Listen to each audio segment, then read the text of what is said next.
save big in the Victoria Plum Summer Sale.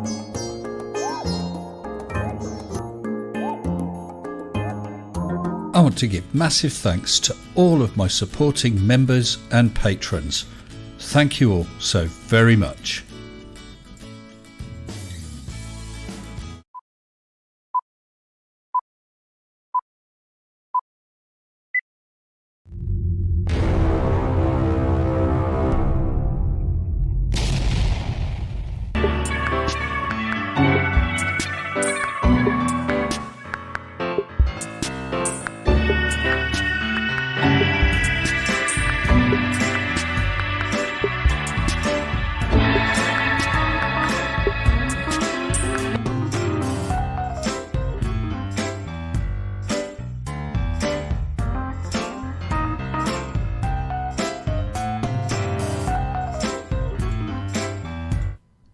And a big hello, good evening, and welcome to you all. Sorry about that slight delay there. Flatzoid FE is just doing a live premiere, and just as I was about to go live, I started getting that live premiere hold music from YouTube. I didn't realise I still had the window open, but never mind. How are you all? Let's quickly jump to the right window. Colon, Dr. Osiris, What Are UK, Crispy Bacon, hello to you all. Purple Snowdrop, Tusk, Richard Belton, new name. Oh right, new to this channel. Hope it's fun. I hope it's fun too, Richard, and I hope you enjoy. Jan or Jan Rout. Oh gosh, Jan or Jan R. Good evening to you. And going back, we've got Now Opinion. Listen, guys, while I've been away in Scotland, I had videos from Huge Arse, Mr. 42, Where's Wally, and Little Miss Now Opinion. Wonderful stuff. Really, really, really appreciate people keeping my seat warm, giving you guys some, what to many of you is new content. And thank you, so many of you, for supporting those channels. One or two of them have benefited from an awful lot of subs. And I know that they're grateful. So on their behalf, I say thank you. From me, thank you too. So, I hope you're all okay. Where's Arnold this evening? We want Arnold. Well, Rob. What can I say? Well, Rob. How about this then? Oh, there's Mr. Arnold. He's a good boy. Aren't you, Arnold? Wait, wake up. No, he's a bit sleepy. He's only been there about 8 hours. But there we go. Yeah, so Arnold's all right. He was glad to see me. Oh, sorry, I've got the delay on here. Yeah, he was glad to see me, which was very nice. Very nice. It's good Nessie didn't fancy Sensible for dinner. Now, someone said about that, did Nessie get Mrs. S? Unfortunately, Nessie spat her back out again. Arnie Cam. Well, Arnie Cam isn't really set up. It's on here on my desk, not plugged in. Problem is, the connector is so dodgy that if it gets the slightest wobble, it freezes and I'm stuffed. So I've got to look at sorting it out at some point. Trying to refluff the cushions Huge Arse was sat on, distinctly flat. No, they're spherical. They're spherical. So anyway, as I said, I really, really hope you enjoyed all those videos. I enjoyed, it made a nice change actually, doing silly little things, little shorts from Scotland and my trip, and a couple of pictures with community messages, and I really, really appreciated all the comments. I did say, yeah, in the description, I'm back from my break and I missed you guys, and I really, really did. Big time. So posting those things and getting all the replies meant a lot to me. Really enjoyed it. We enjoyed our time away. A big shout out to Mr. Nowpinion though, because Mr. Nowpinion was the only person who guessed correctly. I had said on a previous stream, a couple of streams back, going on holiday somewhere in the UK, and while on there going to visit somewhere that's the site of a famous experiment. He was the only person to guess it right, although there were no other clues, I must admit. He guessed it right. It was Schiehallion, Mount Schiehallion. So I went there. I've got a little video out about that on Tuesday evening. So have a look at that. It's a beautiful place. Rather a long trip to get there. Colon, remember the Nessie pictures are still top secret? We had to pull a lot of strings for you to meet her. And now just let everybody know, Colon. Did you see my T-shirt? Nessie. It had to be done, didn't it? Had to be done. But Scotland was beautiful. Never been there before. I did try a little bit of haggis. It was all right. To be honest, for me, it was more the thought of how disgusting it sounds. But when I saw it, I thought that's all right. I could, it's, if you're presented with some things, if you went to some Middle Eastern countries and they presented you with a plate of sheep's eyeballs, never mind about what they may or may not taste like, the thought of it and the sight of it would probably be enough to put you off. And that's how I felt I might be about haggis. But no, and I tried it. Not to my taste, but not a problem. It wasn't a difficult food. Also, want to say a big thank you to both Conspiracy Cats, who I met just before we were about halfway up to Scotland, because we stopped for the night halfway. We met him, and that was really lovely to meet him. Baldy wasn't there, unfortunately. Apparently he was busy or something. And then, of course, while I was away, I met Fight the Flat Earth and his family. Top man. Really enjoyed it. Spent several hours with them in their home, and had a lovely meal. Really enjoyed it. It's so weird, both with Conspiracy, Fight, and previously with Creaky. When you meet these people, it's not a, oh my God, it's him. It's not that. But it is odd. You're talking, and you can hear that voice you recognise. You look up, hold on, that's that guy I see on YouTube. It's most bizarre. And I did ask Fight, what he thought of that, and he said exactly the same. It is odd. Very odd. I am hoping, if hope is the right word, that Flatzoid FE may join us. I have invited him, and he did. Sorry, obviously I've got a couple of messages coming.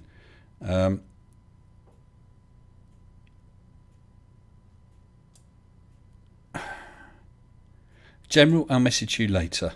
Okay, I'll message you later. Colon sent a couple of messages. Yeah, I know it's cutting off the top of my head. How's that? Is that better? You can see the curve then. What was I saying? Was this FTFE was like, oh my gosh, it's Mr. S. Yeah. Oh, but it was lovely. It was an opportunity not to be missed, really, because obviously I was up in Scotland land, and he happens to live in Scotland land. So we just thought we'd probably bump into each other, and we did. What's the chances, eh? I did see someone commented, I think it was about cats.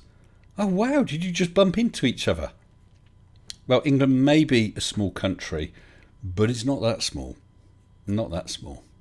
That's like bumping into someone you know in New York, isn't it? Although, a few years back, a guy I worked with told me he'd gone on holiday to the States, decided to go to Arizona, decided to go to the Grand Canyon. So he stood there at the edge of the Grand Canyon looking, wow, look at this, it's amazing. Turned around, and there was his next door neighbour stood behind him. They just happened to go to the same place at the same time, right behind him. Now that's weird. You thought Mr. S had a flat head. Well, thank you very much, Crispy Bacon. I really appreciate comments like that. I really do. I should get Gary Wybenga on when he shows up. Well, Robert Dumpling's Gyroscope, like the name, Gary has actually been on here briefly, which is nice that he trusted that he could come on the channel without just being, Oaklid, muted, booted and shouted over. Did I not say hello to Dell? Well, dog, I would have been up for that. I don't know what he'd been like in real life. Whether he would have, because I've not really had much in the way of dealings with him. I've done a couple of videos with him I don't think he's ever mentioned me. I would have chatted to him. I would have argued with him. Although I understand he's rather a big guy.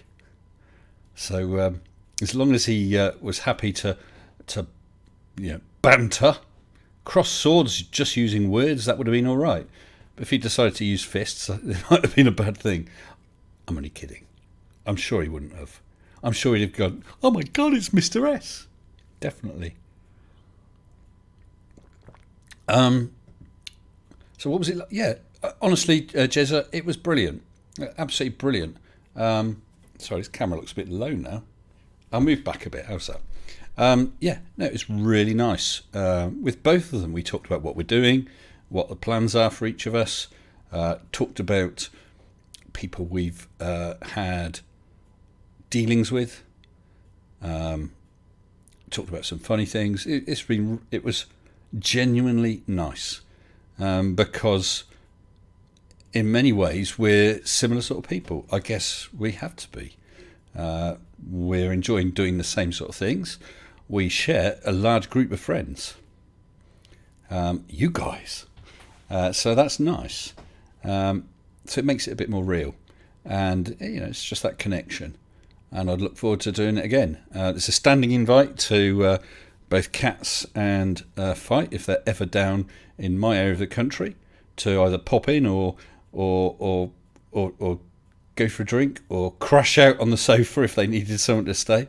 Yeah, both nice guys. So anyway, going back, Flatzoid FE. As we all know, Flatzoid FE, bless his cotton socks, has a bit of an issue. Well, he has several issues, but one big issue is this 11 frames thing. And I did see a couple of times, because it does pop up every now and then, a couple of times on videos of his, someone commenting about the 11 frames. And in fact, I think there was a massive thread with Conspiracy Cats before he booted Conspiracy Cats or banned him from his comment section, when they were talking about 11 frames, or Cats was talking about 11 frames and Flatzoid was saying something else. Anyway, it's obviously gotten a bit riled. So tonight, our very dear friend Flatzoid FE is doing a live premiere. It started exactly the same time as I started. I did ask him how long his premiere was, because if it was 10 or 15 minutes, I'd have actually delayed so I could watch it and then talk about it more knowledgeably. But I can't. So I'm not sure what explanations Flatzoid is going to come up with about this 11 frames. Is he going to deny it? Is he going to say, well, some frames were taken out for reason X? I don't know. So to be fair to him, until I've seen it, I can't comment on that side of things. But I can comment on what was originally there. Let's have a quick scoot across, because I had a close look at a video, or videos. Let me just check any messages. Flatzoid may have used a really cool copy of the original, but he admitted he cut 3 frames. Yeah. Well, let's have a look at this, because I have got this. Oh, hold on. That window. Let's try that again. Oh, why won't it do it? You're capturing the wrong window. Hold on. Firefox, that's the window. Might have some size issues. Funny enough, that's something that Mrs. S said. Oh no, I've got 2 window captures. Let's try. That's a bit better, I think. Yeah, because I'll have to. Come on, I want to zoom it a bit. Yeah. Oh. Right. I will show you when I'm ready. I'll show you when I'm ready, guys. Right. So here is Red's Rhetoric's original video. It's 4K film of the Orion launch abort test, as you can see there. So I've got that on one tab, and on the other tab here, this is Oops No Curve, which is Flatzoid's video. Okay, I've got them roughly the same point. So this is the original. So if I just let this play for a few seconds. So capsule's falling back to Earth, goes through the clouds, and a few seconds later, there's the horizon, and here it comes. Splash. Whoa. Whoa, indeed, Mr. Red's Rhetoric. So there you go. Very impressive, and very, very lucky to capture that on film. So let's have a look. Actually, I'm going to take that back a tad for a reason. If I just get it to come down, I'll stop it about there. And I'll just go on. Is it going to do it? My keyboard's playing up again.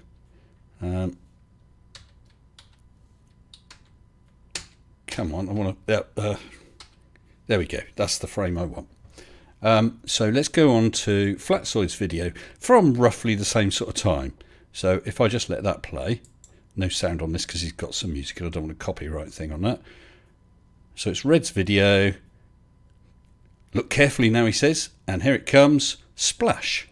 Well, that's all very interesting, isn't it? Did you see it? And he pauses it. Okay, I've paused his video. You can see the capsule a short distance above the apparent horizon, and I don't know if you can see it, there's a slight lump there which he's going to talk about. So if I get Red's video, there you go, I got it to the same frame. It's just above the horizon and there's a slight lump just there. Let me try and see if I can make this a little big. Is it going to? Oh no, it's not going to let me zoom it in. Okay, right, so they are on the same frame. So there's Red's and there's Flatzoid's. So this was Flatzoid's original flat earth evidence. So I'll let it play. So did you see it? And then what he's going to do, he's going to draw on the horizon line. There we go. He's drawn on a thin red line, pretty much on that apparent horizon. That's great. That's all cool so far. Come on, because he's nattering away. Okay, so he's saying inferior mirage. And indeed, there is a slight lump you can see on the horizon. There is some miraging. So that's all cool. Carry on, Mr. Flatzoid FE.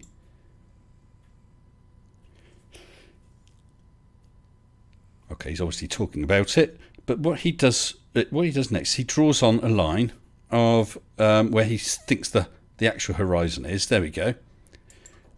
And he's drawn that line just under where the capsule occurs. So what he's implying is the capsule is literally above the horizon.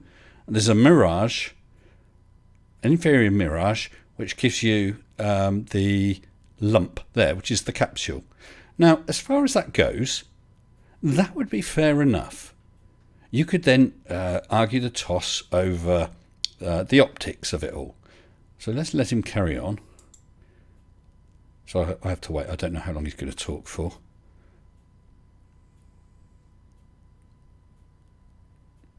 Here we go. Come on then.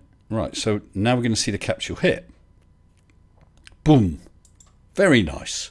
So going back to Red's, that's that same point just before. Now what I want to do is take them both back. Where are we?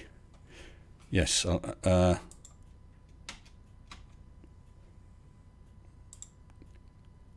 on. I want to get to the right point. So I'm going to go back some frames. No, he's obviously got that paused. Right, okay. So there it is. The same thing. So I'm going to step forward frame by frame. So that's Red's. That's Flatzoid's. As near as damn it, it's the same frame, as best I can do. And if it is a frame or two out, it's not going to matter. So with Red's, I'm going to step forward one frame. There we go. And it's moved down slightly, and it's obviously rotating, so it looks a different shape. We'll step forward one frame with Flatzoid's. Boom. Oh dear, massive splash. Well, okay, like I said, I could have been a frame or two ahead or behind, whichever. So let's carry on with Red's. Both of those have gone on one frame. So Red's, 2 frames, it's disappeared. 3 frames, you can see movement in the water. 4 frames, 5 frames, and there's the start of the splash. 6 frames, 7 frames, 8 frames. Now just remember 8. No, that splash is bigger. 9 frames, 10 frames, still bigger. 11 frames, That pretty much looks like it to me. I'll go on another one. Who knows? 11, 12.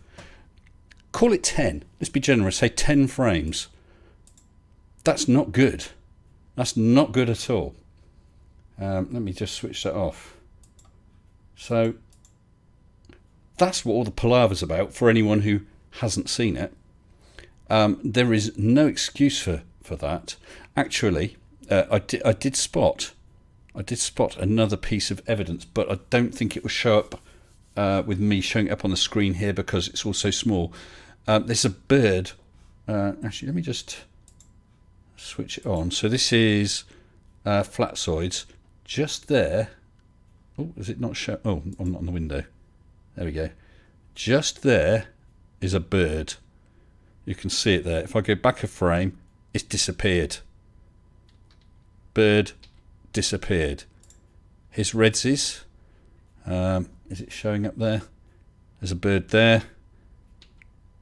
It's still there. It's still there. It's still there. It's off the picture. So it's about 3 frames of bird, which also happens to have disappeared. Hopefully that showed up on the screen. If not, you can go to Flatzoid's live premiere. There are links to both this Reds Rhetoric's 4K Orion launch abort test and Flatzoid FE's Oops, No Curve. So I can't think of any reason to justify doing that. Now, I think he was, I saw him saying that he removed stuff because of refraction. That's called fudging the data. If a scientist gets caught deliberately fudging the data, that's the end of the scientist. It's quite acceptable, Flatzoid, to argue about whether it is the real, the geometric, the apparent, or whatever sort of horizon. It's quite reasonable to argue because there's at least a little bit of mirage there, which there is, and to argue whether that has affected what you can see and so on. No problems there. But taking frames out and not telling anyone is not on. Because if I flick back to his video, what does he say? So let's see where the capsule hits, and he uses that to claim it hits on the apparent horizon and not behind a curve. Well, Mr. FE, what you've done is literally removed the part of the video which the whole argument would be about. That's not a good look.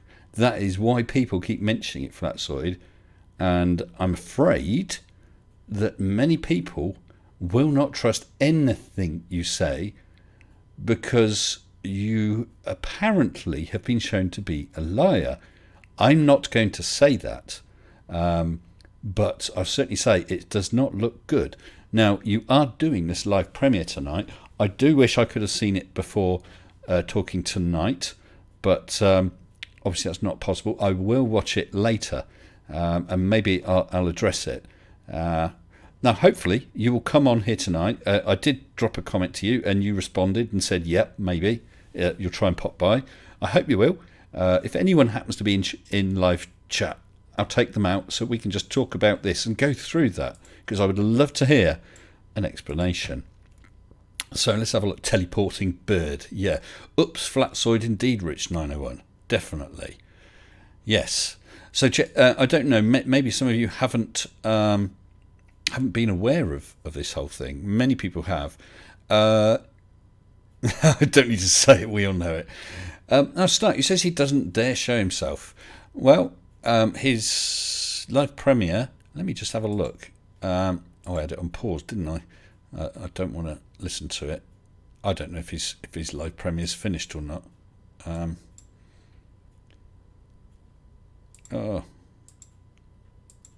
just trying to see if he's still going.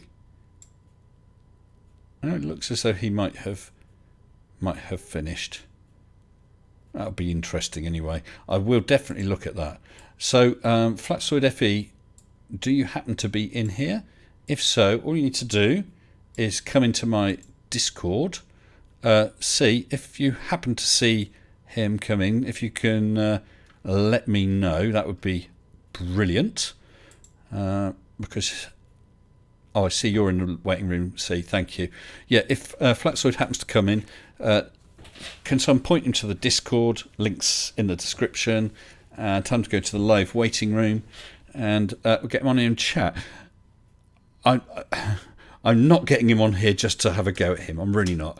I would genuinely like to know his reasons behind that and his explanation. And then it's up to other people to make their minds up what they think of it. Dora and Koo, I trust facts from Flatzoid just as much as the fact right angles are 60 degrees. Well, apparently modern right angles now, Dora, are 60 degrees. How's he going to make a cube? That's weird. Oh, thanks, C. Yeah, he was aware. So hopefully, with a reminder and that, he'll get in here. It would be good to chat about it. And actually, there's one or two other things. There's something I want to explain. To him. Oh, see, someone just mentioned Oakley. Yeah, I was posting comments on Flatzoid's live premiere before it started. I was deliberately not going to during it because I'm not going to sit there and troll him. And Nathan Oakley popped in, and guess what Nathan Oakley said to me? He said, at best you've debunked the radius of the Earth. So I said, cherry picking much, Mr. Oakley? Still running away from cats? But then I thought, I'm having a live stream. Mr. Oakley, would you like to come on? And I invited him. He didn't answer. Oh dear. Oh dear, Mr. Oakley. I'm going to scroll back a bit amongst chats, because when I was doing all that stuff with Flatzoid stuff, I couldn't see what was going on whatsoever. Okay. So how many have we got in here? We've got 70 in here. Well, good evening to all of you. Anyone who is new, very, very welcome. Oh, hello, FE Peer Review and Tommy Grunveld. Always wonder if I'm saying that right. Grun. Is that right? Grunveld. I do my best. Yeah, I was using period and comma. Problem is my keyboard. It's funny. I had the wireless keyboard, always brilliant, and then it started getting a bit flaky. Changed the batteries a couple of times, still flaky. I thought, oh well, this keyboard has had it because it was a few years old. So I've got another one. And within about 3 days, it's doing the same thing. I don't know if it's a software thing or whatever, but I've had enough of that. So, yeah, I was using that. Yes. I don't know what he's getting at with his 60 and 90 degrees. Oh, is that Flatzoid, or is that... that's actually Mitchell from Australia, isn't it? With his sextant on his Flat Earth school. I had a look at a couple bits of those. I don't know if you caught them. So far, all I've seen him do is set up his camera or cameras at a beach, pointing at the horizon and waffling for a bit. Not much of a school, really. Especially when what he's saying is wrong as well. Oh, thank you. My pronunciation of FE Peer Review is impeccable.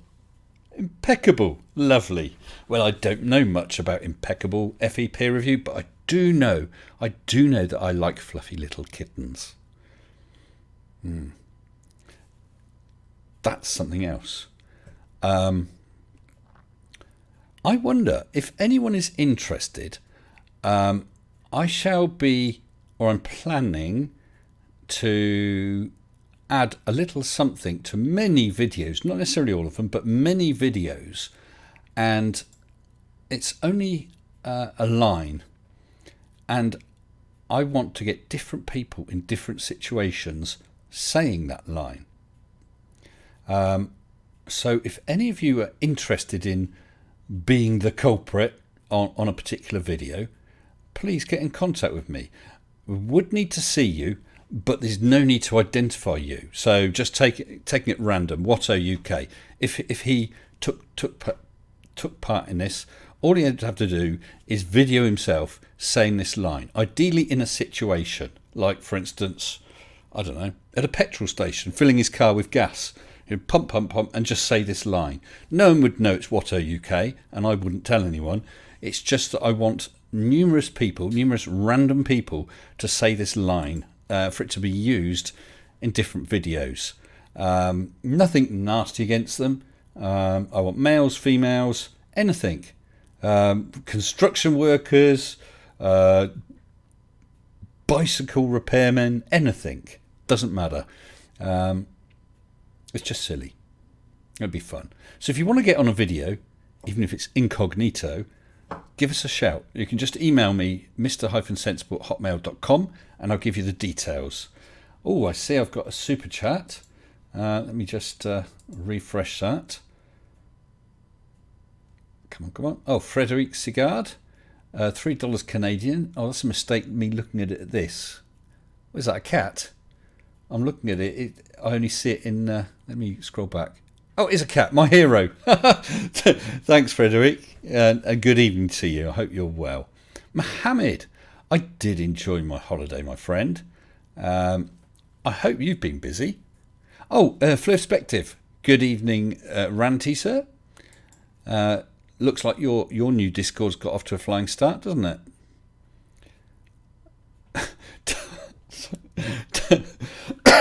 Dark Knight Apologetics. Hello, say hi to me, Mr. Sensible. Listen, there's no guarantee. I can easily skip past people, and it's, you can't read anything into it. There'll be people here who have come. I mean, I just saw Ranty. I don't know how long he's been in the chat. I just happened to have noticed him just at that point. So if you happen to be on my screen when I'm thinking, what shall I say next, you might get a mention. But please don't be offended if I've missed you out. There's nothing intentional, nothing against anyone. Glenn Johnson says, what about crane operators? What about them? Actually, where we were staying in Edinburgh, there seems to be a lot of construction work going there. There was an awful lot of cranes. Many cranes. Cranes the likes of which even God hasn't seen. But I didn't see Level Earth Observer. No. Joe, Edinburgh Castle. Well, I've got to make an admission here, Joe. I went to Edinburgh Castle and stopped just outside it, and then just walked down the the Royal Mile. We're not that big on that sort of thing. It was nice to go up there for the view and see the castle from the outside, but we weren't so interested in that. We did go on Royal Yacht Britannia. That was interesting. Saw the Queen's bedroom. Yeah, very, very separate from the Duke of Edinburgh's bedroom, and the audio tour said they had a phone system in case they wanted to talk to each other. I thought that's good, just in case I ever want to talk to Mrs. S. Yeah, it is going great, Ranty, and it's good to see. Good to see. Dark Knight. I'm not offended. I just thought it would be funny to say that. That's all right, Dark. Well, there you go. And that was perfect timing, just as I looked, wasn't it? Blue Feather. Did I miss us as much as... Did you miss us as much as we missed you? Well, that's very nice, Blue. Yes, I did. I said at the top of the stream, I really did miss people. I was making my silly little shorts, making community posts. I wanted to do something every day, and I got an awful lot of responses for some of those, and that was nice. Interacting with people. So yes, the answer is I did miss you all. Now, did you miss me as much? That's the question. You've used the Queen's Loo at Albert Hall, Martin. I hope you flushed afterwards, mate. Huge arse. Greetings and salutations. Release the corgis. It's huge arse. Hello, Hugh. I did also say at the top of the stream, big thanks to all you guest creators. Hugh was one of them. Who kept my seat warm, producing some excellent content, and it all seemed to go down very well with people, and that's nice. That's nice. It's actually, you don't realise you've each got your group of creators that you follow. Hugh is one I follow, Now Pinion, Mr. 42, and so on. Where's Wally? And you forget that perhaps not everyone does. Perhaps they glanced them at once and didn't subscribe. perhaps they've never heard of them. So it's a win-win situation doing something like that. I get someone to create content which fills slots on my channel, keeps the channel ticking over while I'm away. Those content creators, whatever size channels, get to get in front of a different and new audience, and hopefully many of those audience will like them, decide to check them out and subscribe, and they certainly did. We got Mr. 42 from, oh gosh, what? Let me just have a look, see what he's on now. He was on, I think it was 891 subs, and I thought, well, let's try and get him through 1,000. Oh, what's happening on 42? Let's try and get him through 1,000. We did that, and it's only, well, it's less than a week later. He's now on 1.18k. Wonderful stuff. So he got about, what was that, 250 to 300 new subscribers, which is nice. And I know that Little Miss Now, because it was all down to her, not Now Opinion. Little Miss Now, actually, let's see what they've gone. I can't remember what their sub count was before. He's now on 681. I mean, that's, what, 250? I don't know if you're still in here now. 200, 250 new subs, was it now? I'm not sure. But I know how exciting it is when you see your subs go up by that sort of percentage. Oh, there's Mr. 42. Great honour and very productive for my channel at the same time. Yeah, it's win-win, isn't it, 42? Definitely. And welcome to you. So we got 42 and huge arse. We did have Now Opinion. I'm not sure where he is right now. Oh, thanks for the DMC. Let's have a quick look. Oh, Flatzoid is here. Oh, okay. Let me just get into... Oh, he is. Okay. Here's a 30-second warning then. Good stuff. Flatzoid, just to give you a heads up, we were talking about the whole 11 frames issue. Also, the fact that you were doing a live premiere addressing that. Unfortunately, I wasn't able to see it because obviously I'm streaming. So I don't know what information you gave about that, what explanation, and so on. So I'll give you a few more seconds, and then I'll pull you on here, and we can have a chat. Okay.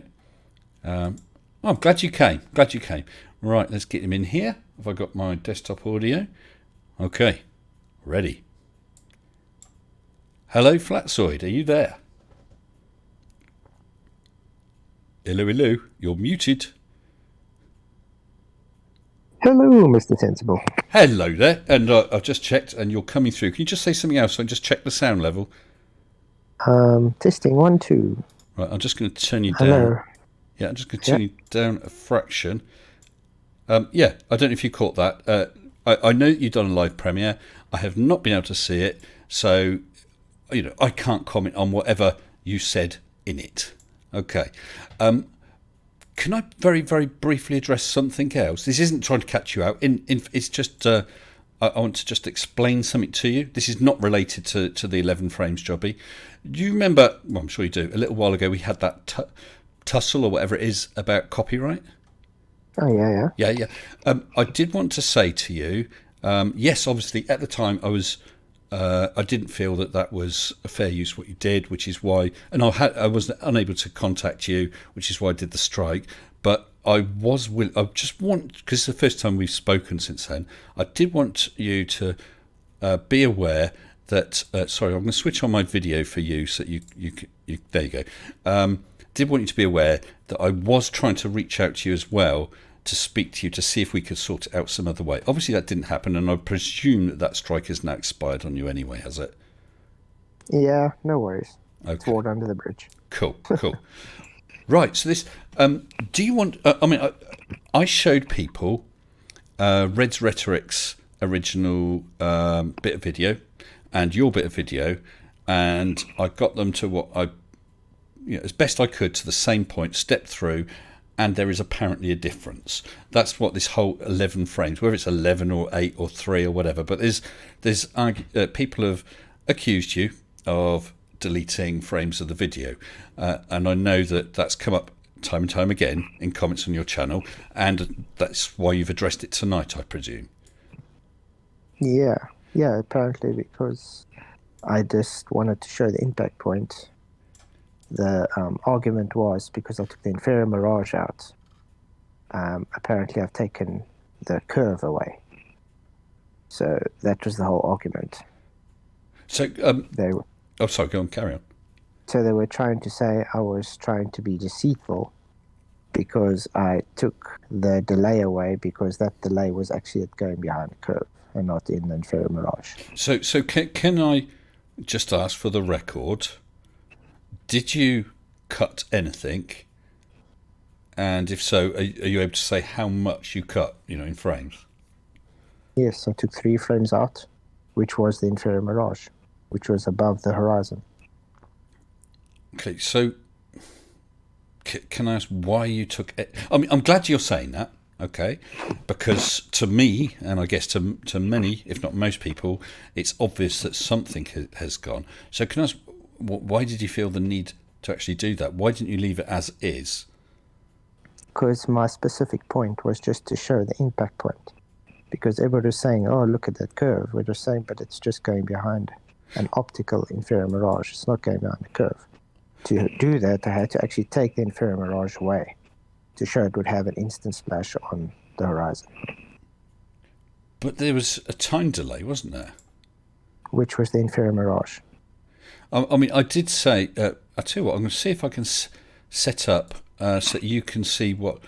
sorry, just bear with me a second. I'm trying to find a bit in your video again. So you'll have to bear with me.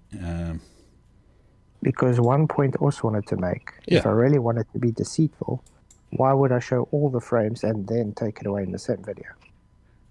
I wouldn't show all the frames first, would I? Right, you did show the splash before. Yes, you actually let's go back to that then. Let me get it set up. Right, so you should see part of your video paused, just the clouds. Is that? I'm making sure it's yours. Yeah. So this is yours. So if I just let that play, and there's no sound on it, so it's coming down. We'll see the capsule. Boom. Okay. Yeah. Right. So you're saying that nothing was taken there. It was on the later bit. Nothing was taken. Yeah, everything. Right. That's interesting because you heard that then sort of say, did you see it? Then I point out the inferior mirage. You do, and there is something there, isn't there? There is a little lump on the horizon, which is some form of mirage to a greater or lesser extent. So I'm just going forward to where you then let it play. Is it about here? Let's try that.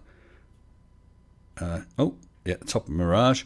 And actually, when I was talking about this earlier, and you'll be able to re-watch the top of my stream later if you wish, I said, that's fair enough. There is a certain amount of mirage, and I have no problem at all with you arguing about whether there's curve or not, whether there's mirage or not, and so on, arguing the optics of it. But of course, we did have this issue of the missing frames. Because, for instance... You didn't put the top. You say now you see the top of the inferior mirage. You didn't put anything to say I'll remove some frames because. So if I'll just let that play, we should see it splash, shouldn't we? In a second. Come on, Flatzoid, get on with it. Right. And come on.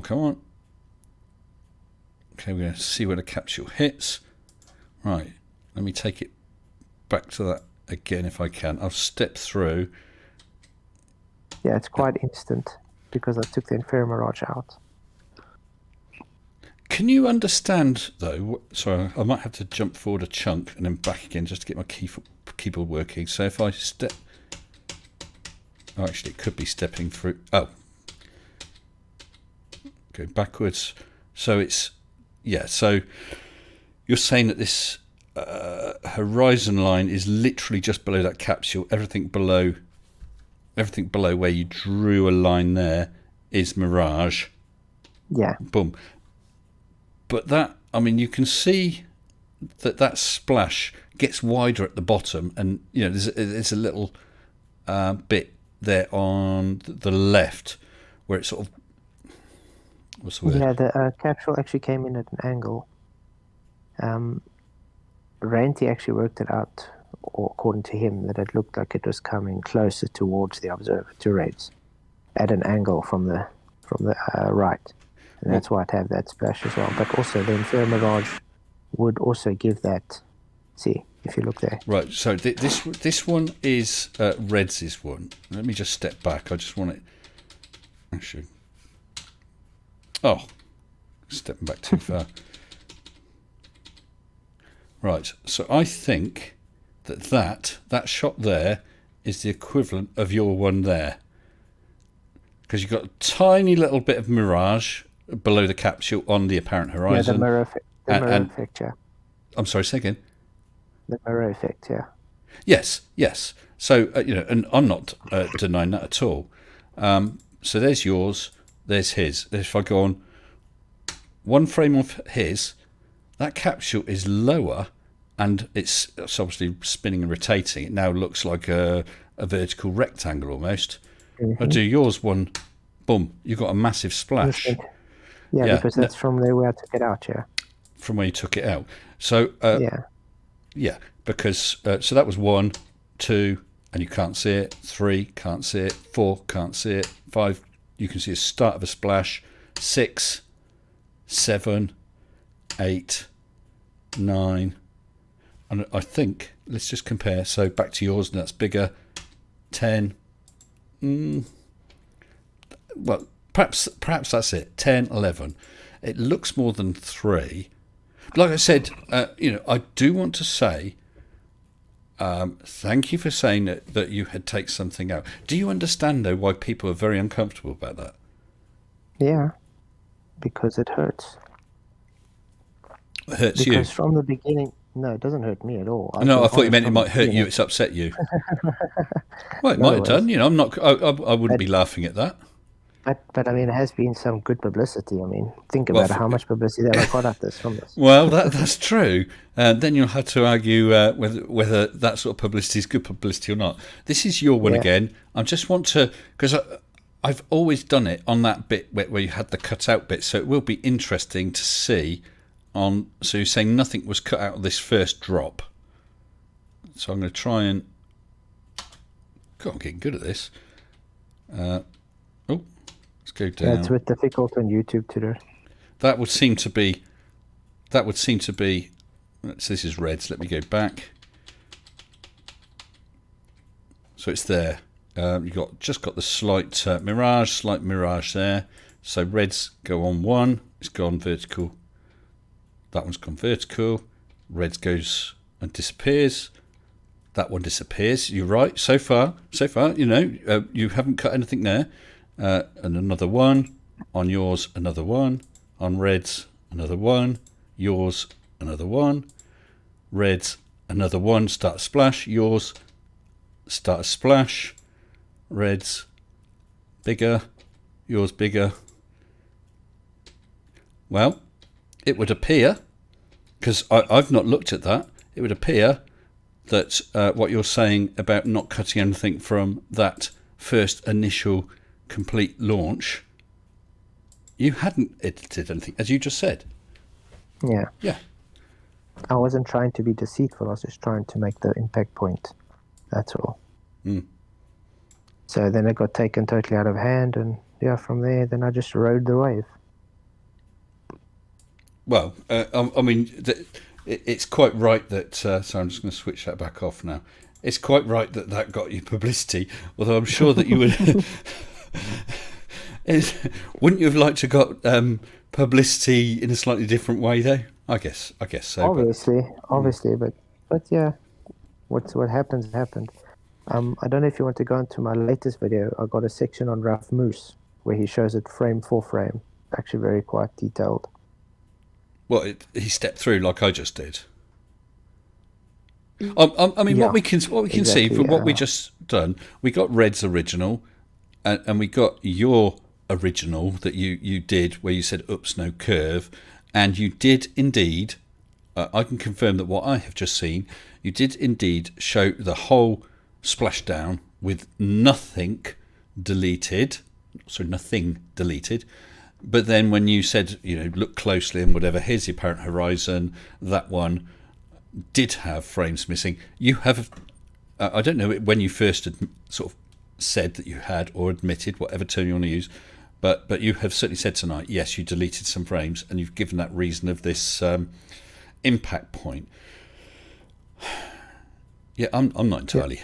Yeah. I'll be honest, I'm not entirely happy about it, because there was at least one more frame beyond your cut-off point where you could see the thing that looked like a vertical rectangle because it had rotated, and then there were about 2 frames when there was nothing in sight. 2 or 3 frames, there's nothing in sight, and then it took 3 or 4 frames for that splash to grow to full size. Really quickly go to my latest video on 628. Right, let's get the one I put tonight. Yeah. What, this live stream you had tonight? Yeah. By 628. Oh, sorry, at minute 6:28. Yeah, 6 minutes 28. Okay, let me just switch him back on. And I just have to say, by the way, Ranty also worked out as 3 frames when he did the working. Okay, well, like, sorry, I just stopped it at random. Like I said, it's not the easiest thing to get exactly right. Yeah, and that's difficult. I'm more than willing to sort of say, is it 11? Is it 8? Is it 3? You know what I mean? I'm willing to say, hey, there's leeway.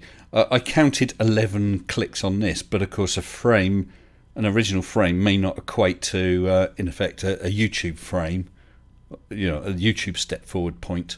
But there is a gap. Sorry, what was the timestamp you said? 6? From 6. It's this part of this, so you can actually do it from here. But did you want a little earlier? Yeah, you can use that one. Doesn't matter. It's the same thing. He just re-steps it to show all the frames. Oh, right. Okay. Down. Okay. With sound? You can keep the sound off. It's fine. It's just music.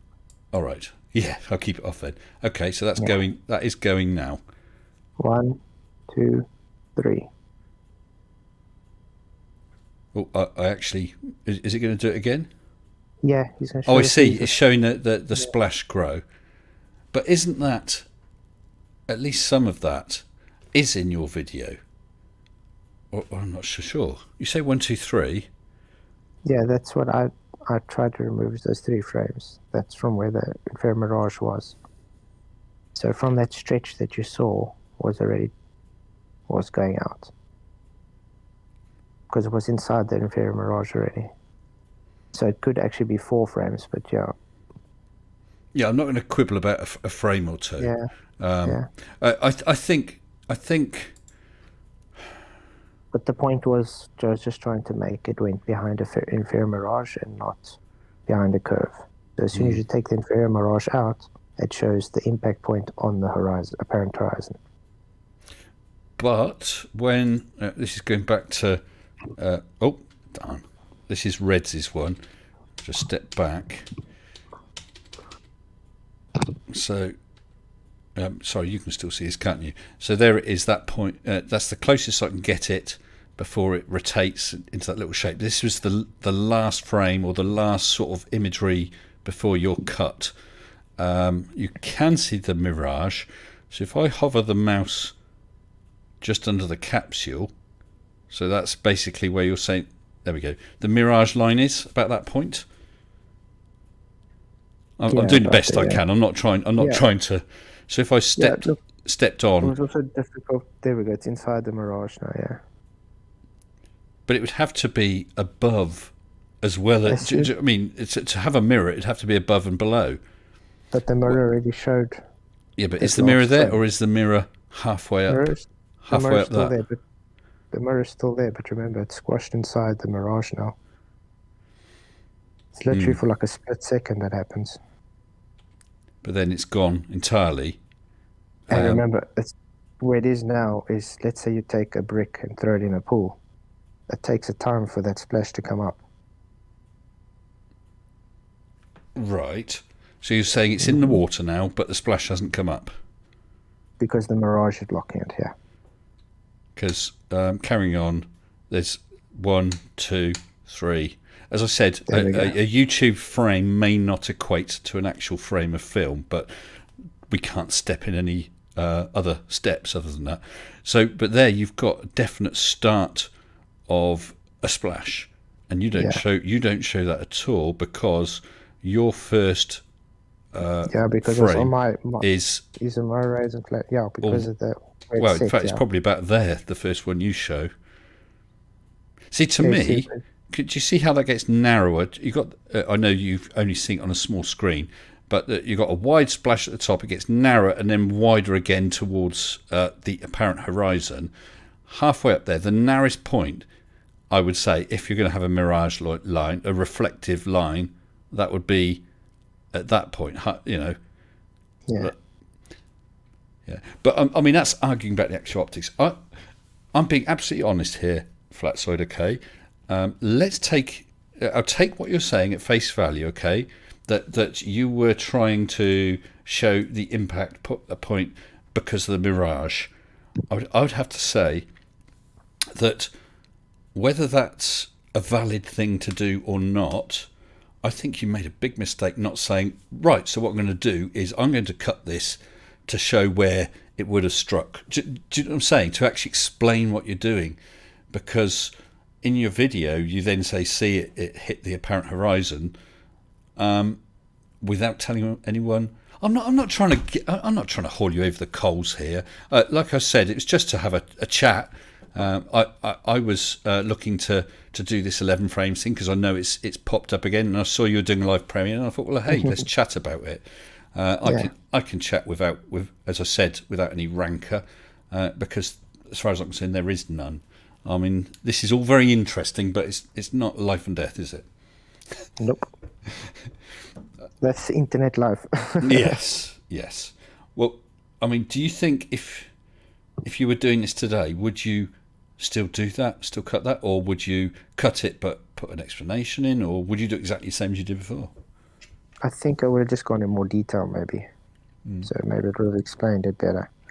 But that was still one of my earlier videos when I started on YouTube. I was still busy working out the software. Yeah, because when did you start? Because you have grown relatively quickly, haven't you? When was it you started? Just over 2 years ago. Okay. Yeah, because I was first on Facebook and stuff for a while. Okay, I don't do Facebook. And then I got some weird sick people there, and then I ended up leaving Facebook, and that's when I started going on YouTube. I'm not going to ask you for details. When you say weird sick people, are you talking about from the globe side or from the flat side, or both? Both. and there's just no need for that. There's no need for that. We can discuss, we can argue, we even get cross with each other. But I mean, when you get to the point of people making, I mean, I don't know what happened, but when you get to the point of people making threats or doxing or trying to dox people, that's just way out of order. I don't know if you saw, I commented on your stream earlier on. I wasn't going to comment. I would never troll. If I was watching a premiere, I might make a comment, but it would be an honest comment, not a trolling comment. But I saw that Mr. Oakley came on and made his usual cherry-picking comment at me, which I just sort of responded to. But then, I don't know if you're aware, but in the UK, in an area near where he's living, because I'm not doxing him because he live streamed it, there's been a big chemical fire today, and he did a brief live stream, but sort of 20-minute, half an hour live stream showing the billowing smoke coming from there. So I'd remembered that after I made a comment responding to his cherry pick of mine, and I said, oh, by the way, Oakley, I hope that you and your family are all safe with regard to the fire. Because I don't like the guy. I don't like the guy at all. I think he's a despicable guy. It doesn't matter about his opinions, but I think he's a despicable guy. But, hey, he's still a real person. He's got, I presume, a wife and kids, because you've heard his kids. So I wouldn't want any harm to come to anyone. So if you've had people on Facebook getting nasty... you can't like everybody. Everybody's got different... Just think how boring the world would be if we all had to be the same people. Well, that's true. But, oh, by the way, I've done a number... Well, you've done videos about me as well, and I've done a number of videos aimed at you. I'll be honest, it is fun to always put that little clip of film at the end. Diplomatic immunity has been revoked.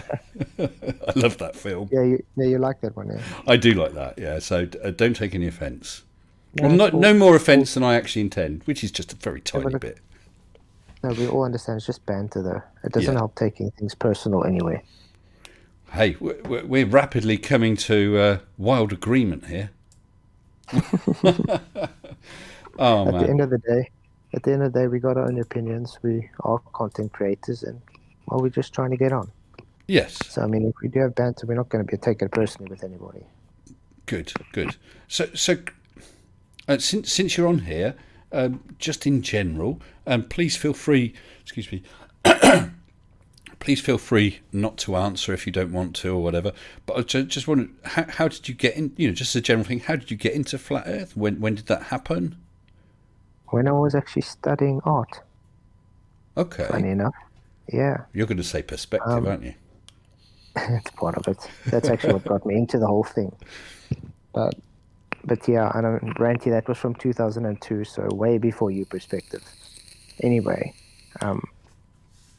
it was actually because when I studied, we were my mom and my dad and them were living in Cape Town, and I also just somehow by chance heard about the boats going over the horizon kind of thing.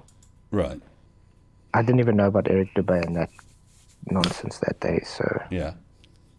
then I just tried to test it for myself, and then demonstrated it with the laws of perspective, and from there I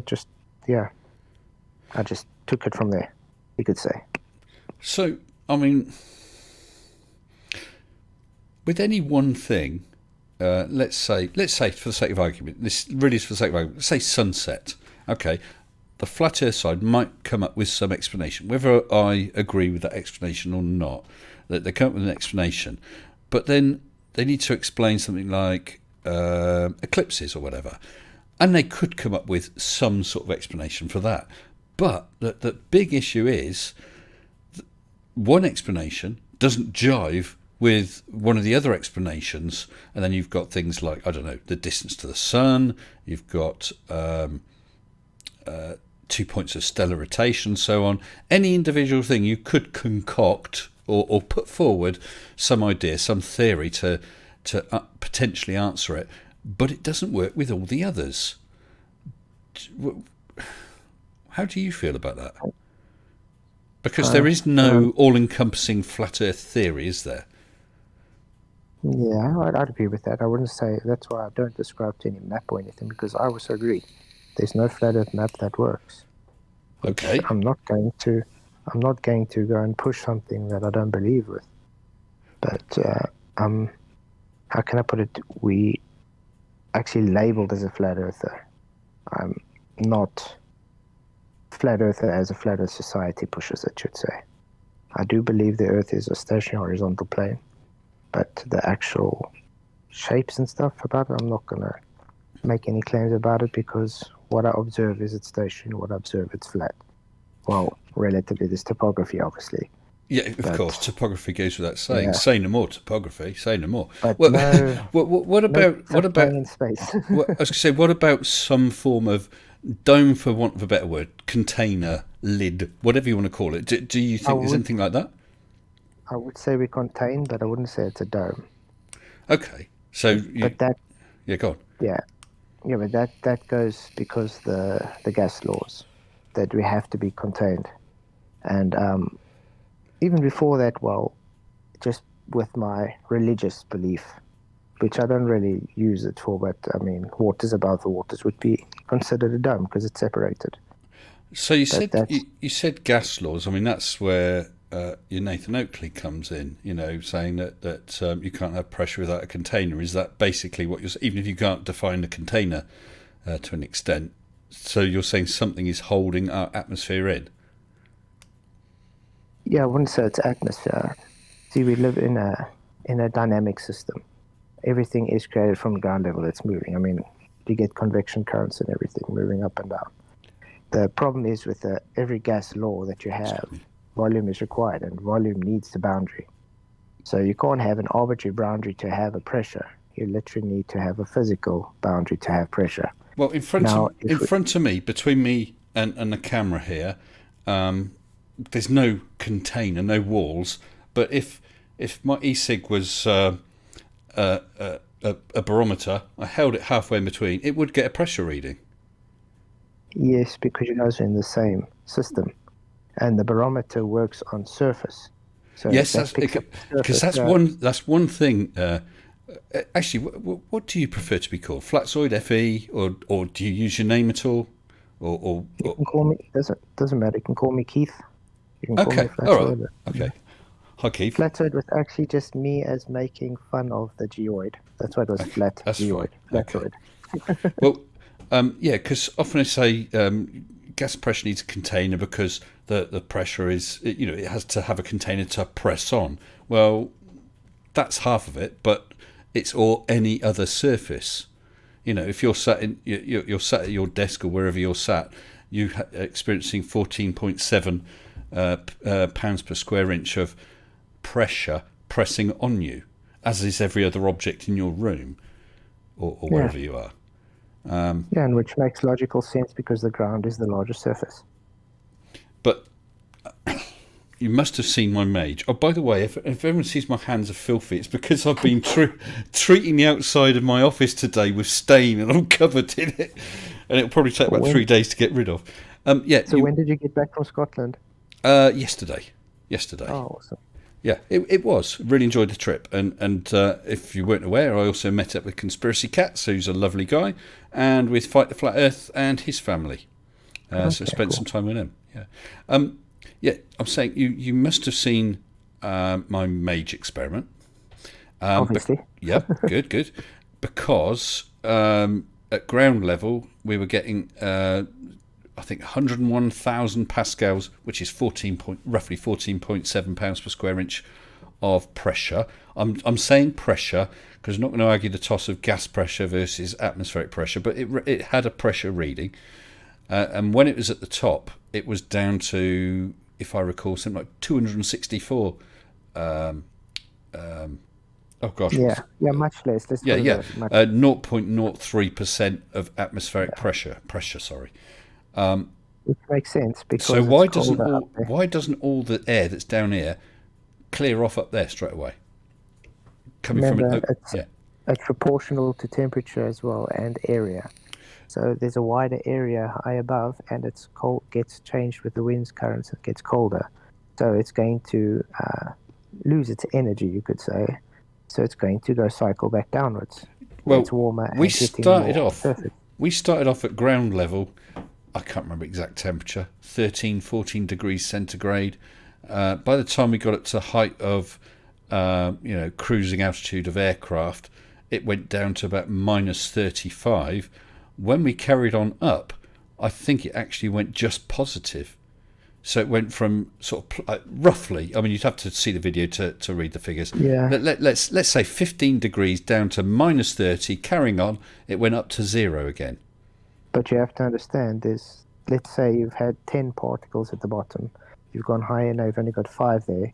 Now when it gets to the warmer part, you only got 3. So those 3 have to move now in a larger area faster to make up the pressure. To make up the pressure? Yeah. Do you understand? They have to move faster in a larger area to make up more pressure. You got less well, if they're moving fast... I see. So you're saying that's the higher temperature, because temperature is... Okay.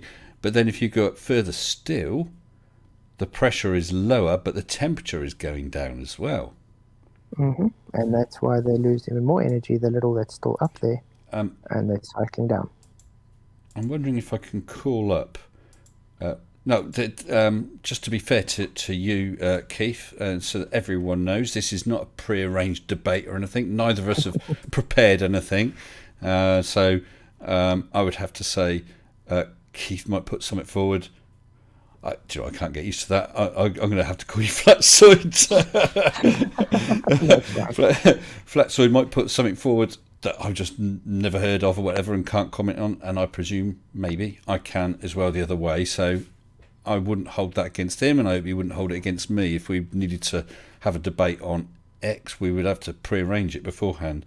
It was temperature, altitude, wasn't it? Temperature. Yeah.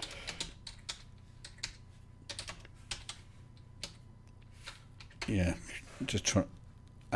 That's the thing I was trying to find. Let me just get it a bit bigger if I can. No, that's the wrong thing, isn't it? Oh, there we go. Right, it's not the ideal. Let me just switch this back on. I don't know if it will let me. Oh, it let me enlarge it a bit anyway. Right, so at ground level we had about, as I said, I think it's about 14 degrees, something like that. As we went up higher, the temperature dropped. Here it says 10,000 to 20,000 feet, and at that temperature I think we got down to about minus 30, and as we went higher, we went up to somewhere around here. So this is meters, wasn't it? So what was it, 30, 38, 36,000, somewhere up here. So you can see that the temperature was dropping with height, and then it climbed again. Had we carried on climbing, the temperature would keep on climbing to get higher still, and at 50 to 55,000 feet, and then it starts dropping a long way until you get into the thermosphere, and the temperature goes up, up, up, up, up. So I mean, what you can see is there's no direct link between height and temperature. The temperature doesn't just drop. Temperature doesn't just rise. It changes. It drops, rises, It's drops. gradual. I'm sorry, mate. Yeah, it's also gradual. It is gradual, yes. Yeah, that's what I say. It's got to do with the dynamic system. We don't live in a static system. Everything changes the whole time. So, like I said, if you got the more gas at the more pressurized area at the bottom, because it's against the surface, everything's pushing more against each other. The higher it goes, you're getting less and less of those molecules reaching higher because of the temperature and the area it needs to fill. So if you've got, let's say, that 100 cubic meters of air going at 90,000 and it's starting to warm up, it's not, a lot of those are going down again because they're hitting against each other, and some are going up. Actually, and it's got even more area to fill. So, I want to just grab you on one thing. You said 90,000 feet if you had 100 cubic meters of air. Okay. So you can envisage just taking a what's the word? A notional chunk of 100 square or 100 cubic meters of air. Absolutely. You don't physically need a container to contain 100 meters. You can just imagine a cube of 100 cubic meters. Yeah, you see, that's where Dalton's law comes in. It's just a partial of the full contained system. Yeah, which is why it's so annoying to hear flat earthers say, well, it's got to be a container. You can't have a volume without a container. You just described a volume without a container, 100 cubic meters. It's notional, isn't it? Yes, that was an arbitrary volume you give inside a system that's already contained. The reason they say you need containers is because everything you do with demonstration requires containment. Even volume, it states boundary, so you need a physical boundary to have your volume. You can have something inside. No, you can have volume.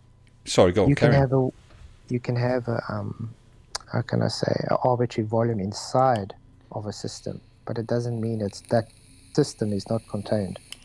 You still need to have the contained system to have that arbitrary volume inside there. Why? Why? Otherwise, it's not going to work, because every gas law requires a physical barrier, physical surface to hit, to have pressure. Yes, but we already established that I could bring this barometer, if this was a barometer, at any point in this room, or if I went outside, any point I stand, I would get a pressure reading. Okay, let me try and explain it somehow. Okay, let's say your house is a system. You inside the house. Yep. You got another family member there. You got a cooler box there inside the house. That is all different boundary sets inside the large house system. The house itself is the container, you could say, because it's the system boundary. You inside it have you taking the measurements inside there without your physical container, you can say. But you are inside the contained system to take that measurement. But what we've actually got is, taking your example of a house,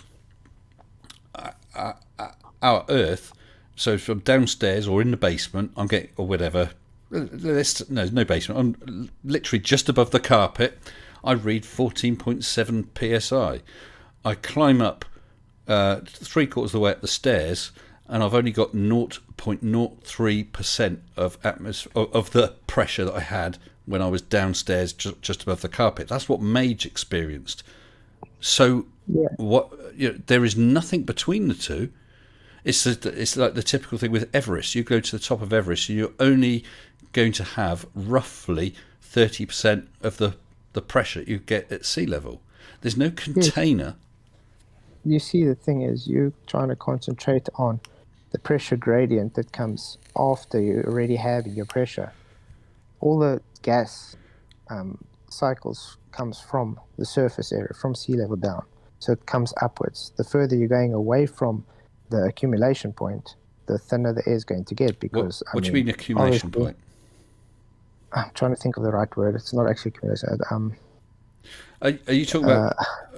Well, let me try and help you out. I don't want to put words in your mouth, but I think it's Nathan Oakley has said, it could be Slick Warrior, said that the trees are producing all the atmosphere and they're down at ground level. Is that the sort of thing you're talking about? They produce some of it. Yeah, okay. I'm not trying to be funny. Like I said, I wasn't trying to put words in your mouth. But okay, you're saying down at ground level, mechanisms, for want of a better term, produce the atmosphere. That's why there's a lot more of it down here.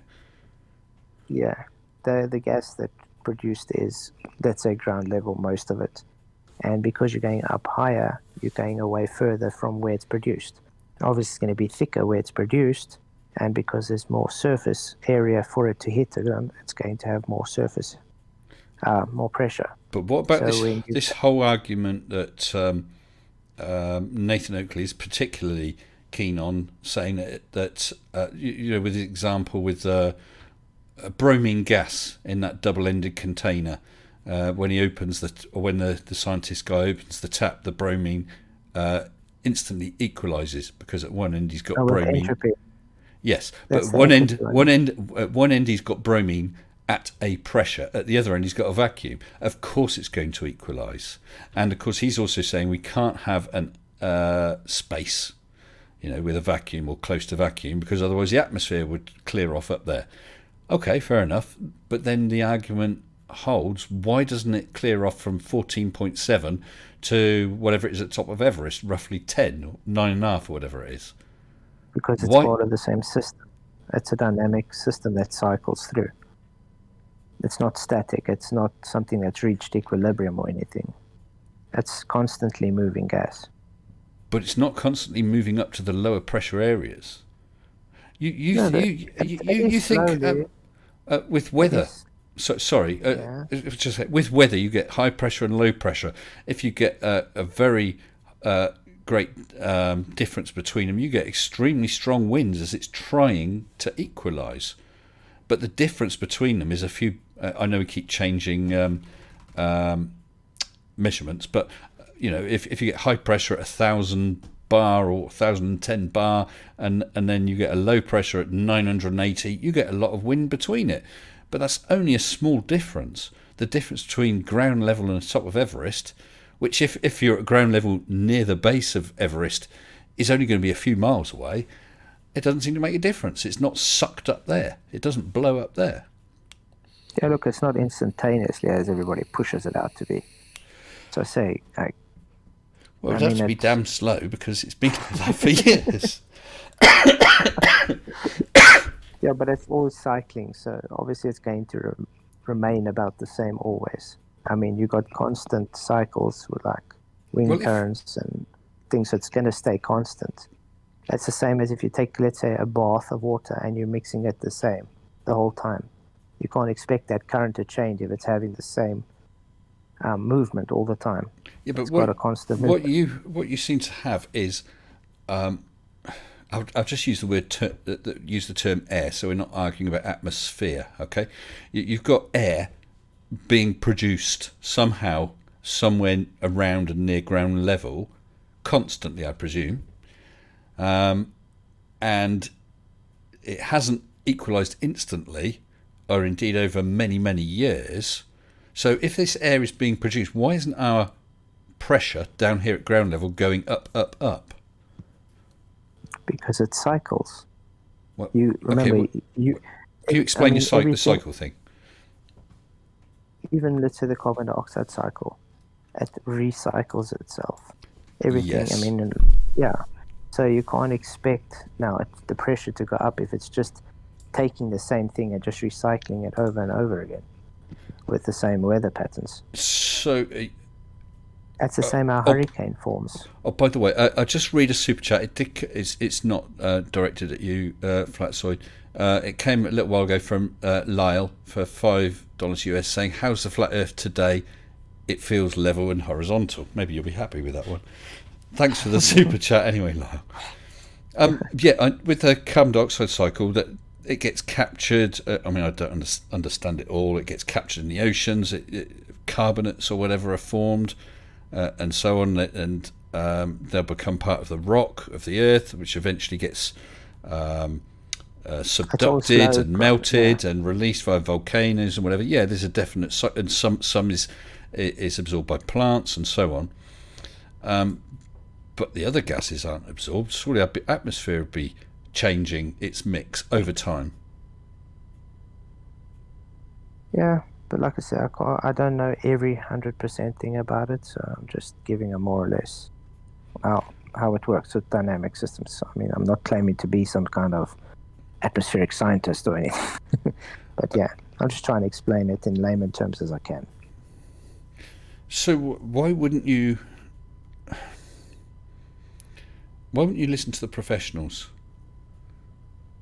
Never mind me or cats or whatever, but professional scientists, when they're describing these things, and I mean the pressure gradient we've got is very important because, like I said, from Mage, and I've just had some figures. Who was it? I just saw it. ST or S Thurston too just posted some Mage figures at 331 meters. I was at 98,180 pascals and 12.4 degrees centigrade. At 11,500 meters, it had dropped to 21,500 pascals, so roughly a fifth, and it had dropped to minus 33.2 degrees centigrade. And at its peak, 38,736 meters, we were down to only 264 pascals, but we were up at 6 degrees centigrade. A little note though. The temperature figures, and I'm going to give him credit, Brian's logic actually has called those temperatures into question, because the height we were at, that temperature of 6 degrees was actually several degrees higher than we would expect. So it's possible either that it was misreading at that point, or it had got struck by the sun, or the temperature gauge as a whole was running too hot. So yeah, a shout out from Brian. That was the only Mage challenge I had where where someone come up with something valid that I've accepted. So I'll give him credit again. But yeah, so we were down from 100,000 pascals to 260 odd. Yeah. That's 99.7% of the atmospheric pressure has gone. So yeah.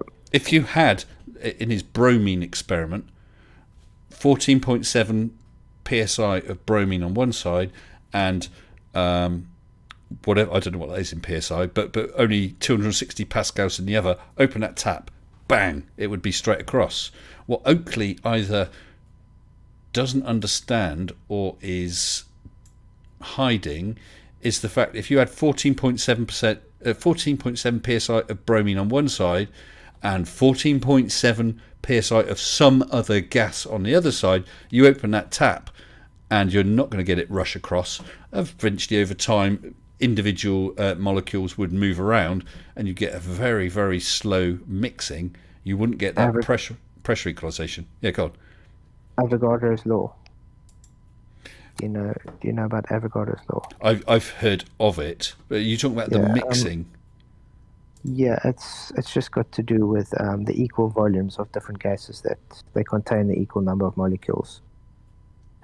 With the pressures in significantly, well, it's more approximately for the low pressures and high temperatures. So it's got to do with the pressure and temperature together, but the different gases are all equal number of molecules in that certain area. Okay, well, this would be one of those points where I'd say I can't comment on the details of that. But basically, if you've got two things at about the same sort of pressure, they'll mix, but you're not going to get that instantaneous equalization. Yeah, because they got the same pressure pushing against each other. Absolutely.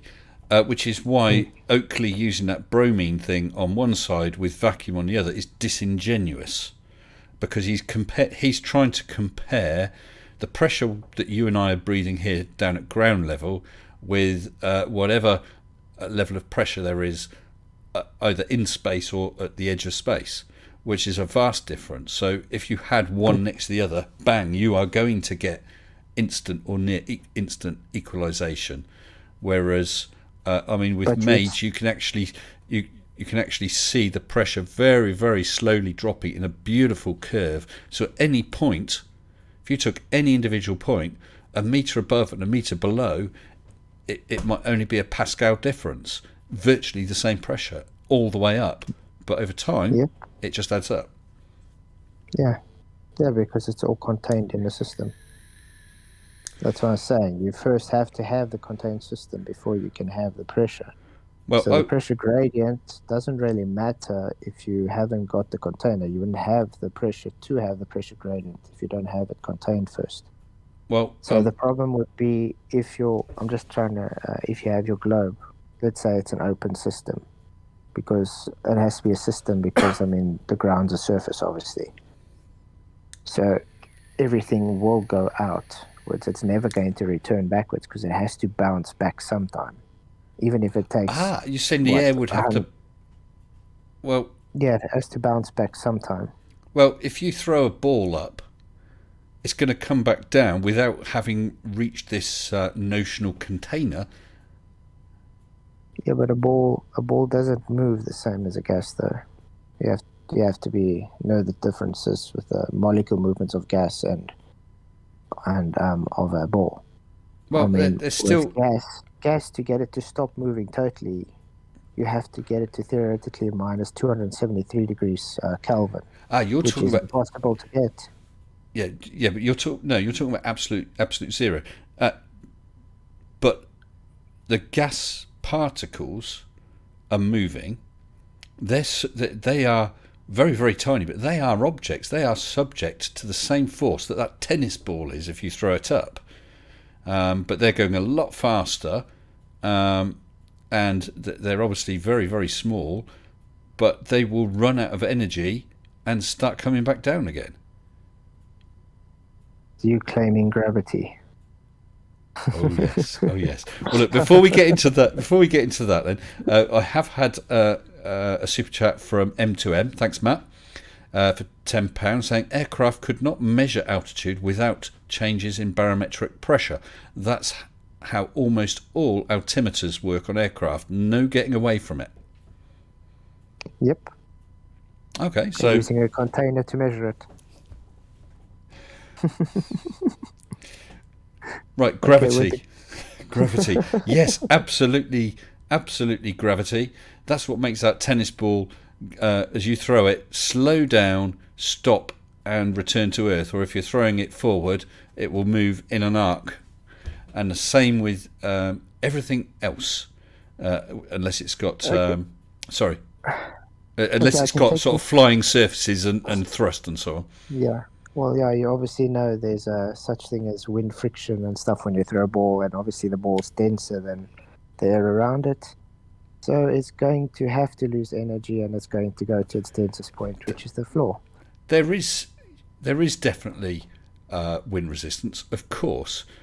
Okay, so you hold it, let go. It goes to the floor. Mm-hmm.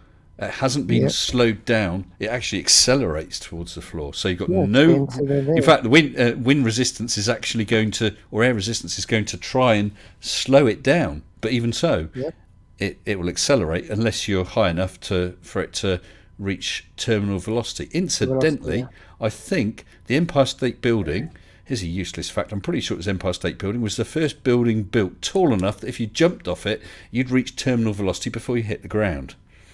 Wow. Before that, you'd still be accelerating with shorter buildings. But yeah. And then you'll go splat. And then you go splat, yeah. Meet gravity. Okay, so you don't think gravity is a thing? Definitely not a force. No, it doesn't exist. So It's how? you I are. was just going to say, how are you sat in that chair? How can you stand up and feel? Do you know what I mean? If you jump, you come back down. You jump a foot or two in the air. You come back down with a bump on your feet. What's making you do that? Every action has equal and opposite reaction. So it takes energy to jump, but you're going to have the energy to come back down. And because I'm denser than the air around me, I'm obviously going back down to where I came from. Actually, say that again. Every action has an equal and opposite reaction. You said Yeah. and what did you say? Newton's first law. Yeah, And because I'm denser, it's going to take yeah. But energy. you missed out a bit obviously. that you said. So you've expended some energy, some Yeah. force to jump up. I created that force because I jumped up. Yes, Yep. I used that energy because it has to have equal and opposite reaction. So Then why? I've depleted the energy. Two I've things then. Why depleted the don't you energy carry on going up? because you've depleted the energy, and it takes Okay. more energy to go up because you're denser than the air around you. So what is that energy working against then?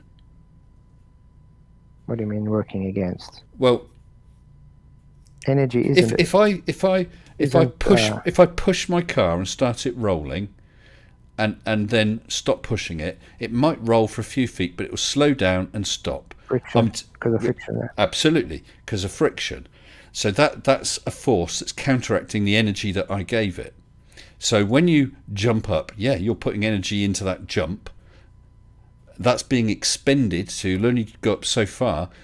It's been expended against what? With a car, my push was then expended against friction. The car came to a halt again. When you're jumping up, your energy that you put into that jump is being expended against something, which then Yeah, it's just got energy. It's just got energy and linear momentum.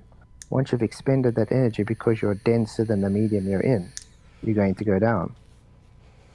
Remember, because you are heavier, you're denser than the air.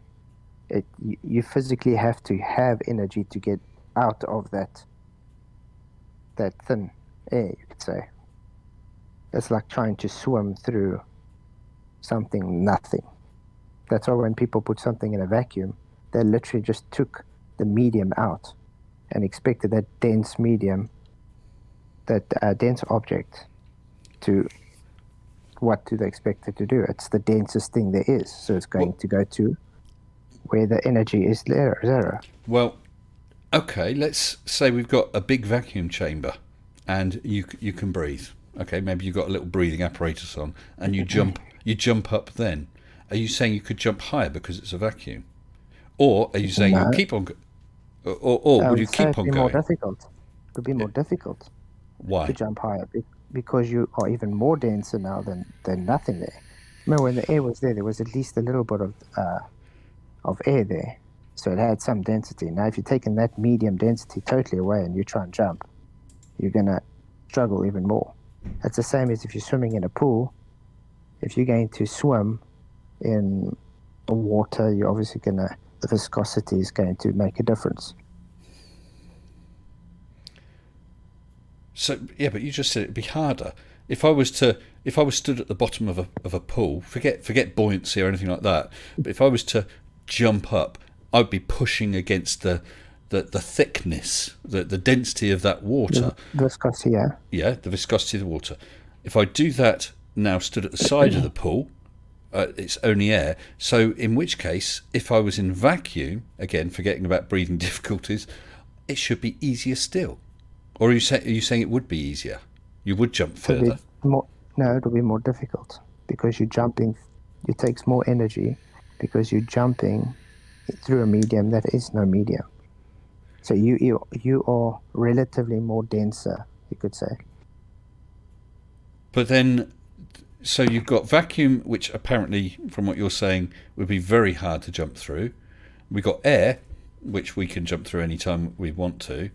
But water, again, is more difficult because it's denser. So something that's a less dense medium, like a vacuum or near vacuum, is hard. A more dense medium isn't it lucky we seem to be existing in a medium that's the easiest of the three? Yeah. Yeah, look, water also just acts differently than gas and no gas, though, so that also makes a difference. I mean, you wouldn't want to go try swimming in oil. Sorry, in oil. Yeah. Well, I've been thinking many times about this whole thing about relative density, which is the sort of thing you're talking about, because Riley was going on about it with the density tower, which was not his idea, despite what he said, because he used the image from elsewhere. The way I was thinking of a way that I could try and explain why two objects, or an object such as a tennis ball, would go. You're saying if I let go, it would go down because it's denser than the air. You could think of it as almost like an infinite number of scales. So if I took two objects at this point, we're going to drop whichever one's above. We're going to drop it. You could say, well, this one wants to occupy this space. They both want to occupy that space. So you could think of it as a scale. Well, which one's the heaviest for that given volume, i.e. the densest? This one. So that would win. Do you see what I'm saying? You instantly, all the way down, you're comparing. This is denser than that, so it goes. It's almost like a sort order, a bubble sort. So a thing that was, if this object was very, very, or had hardly any density, let's say this is full of helium, it would tend to go up, buoyancy, because at any point, comparing it to the air, it's less dense. So this bit of air above is more dense than the helium, so they swap positions all the way up, in effect. That's your buoyancy. It's literally comparing this volume and what's its mass, what's the density per unit volume. That's got a greater density, so sort order wise it will go underneath. But that's not a force, that's just a decision. Okay, they're both being pulled down, but the helium is being pulled down. Unfortunately, the air, the non-helium gases, are pulled down harder because they're denser. So sort order wise, the helium goes on top. Think of it as sort of like a crowded room. You're trying to push through the crowded room. You are the helium. Okay. Yeah. So you're pushing through there because you are lighter, you could say. And they are denser, so they're obviously much easier for them because it takes more energy. Sorry, first of all, are you talking about trying to get from one side of the room to the other, in effect, our atmospheric column on its side? Yeah, on the side. Okay, let's going upwards. Okay. Because they're heavier, obviously it's going to be easier for you to go upwards because it's going to be easier for them to come downwards because they are denser. So it's forcing you upwards, obviously. But that doesn't make gravity a force, though. That just means it's relative density. The less dense medium is forced up due to the structural support of the dense objects. You have two objects of the same volume. If one has a greater mass than the other, it is denser, isn't it? So you have a cubic centimetre of something and a cubic centimetre of something else. If one of those cubic centimetres is made of iron, the other is made of marshmallow, the iron is denser, isn't it? Yeah. Obviously. Yeah. Sorry, I'm not trying to be rude, but yeah. Yeah. But okay, so we've decided this cubic centimetre marshmallow is a lot less dense than this cubic centimetre of iron. What makes the iron, never mind the marshmallow, what makes the iron want to move in any direction? You need a force. You need something to move it. You said every action requires an equal and opposite reaction. As we know, an object in motion stays in motion unless acted on by an outside force. There's something needs to force it to move it. That's energy. Exactly. Did you pick up that block of iron to make it get to its position so it can go back? So you're saying I lifted it up, there's a potential energy, I let it go, bang. That's what I'm saying. So I've put energy in, and there's potential energy there. But I'm resisting that constantly. I'm holding that. I'm resisting that. That's what. Eventually, my hand will get tired because I'm holding this up against a force. I'm pulling it, and that, if I pull it harder, it will go up. If I excuse me, just maintain it. you hold- I'm constantly, it's in equilibrium. There's my force holding it up against a force that's pulling it down. It's in a static equilibrium because you're forcing it to stay in that position. Yes, I'm forcing it. My force is equally balanced. It's in equilibrium with another force. Gravity. What force? Gravity. No, gravity. That's what you don't understand. It took you are the force that picked it up. You were holding it. It's taking energy from your body to hold it up. It is. There's no, and that is why you get tired and you have to let it go eventually, because you are expending energy out of yourself to hold it up. As soon as you let it go, that energy that you put into that block is going to go down. Just like, but we're back to talking about that car. I'm expending energy, keep pushing it along. As long as I can keep pushing it, it'll keep moving along. I stop pushing it, and then the car it's got its momentum, it's got the energy that I've imparted into it, but it expends that against friction, which overcomes it. And it's the same with this. I'm expending energy, just like pushing a car. I keep expending energy, but if I stop expending that energy, then it comes back down again, because the force that's pulling it, the equivalent of the car on the side, that the force that's pushing it is overcome by the friction that's stopping it. But you've got the potential energy held in there. It's not going away until you've let it go. You've literally stored that potential energy into it. Well, then I should be able to let go and leave it there, shouldn't I? Why do I have to keep holding it? Because you're storing the potential energy. You put the energy into it as soon as you picked it up. And because you're holding it there, you're still holding it with the energy. It's not using any energy because you're holding it there. You are the one using the energy. So when I let go of it, I know if I let go of it, I will no longer be expending that energy, keeping it in static equilibrium. To be in equilibrium, it's got to be one force balanced against another. As I said, if I'm pushing my car, really in equilibrium though. Well, I mean, I might be sort of, it might be going up and down a bit, but as near as damn it, if I keep that still, like pushing that car, if I push it gently, I'll only go slowly. If I get faster and faster, expend more and more energy, perhaps get a couple of mates to help me push the car, we'll be able to push it faster because we're putting in more energy.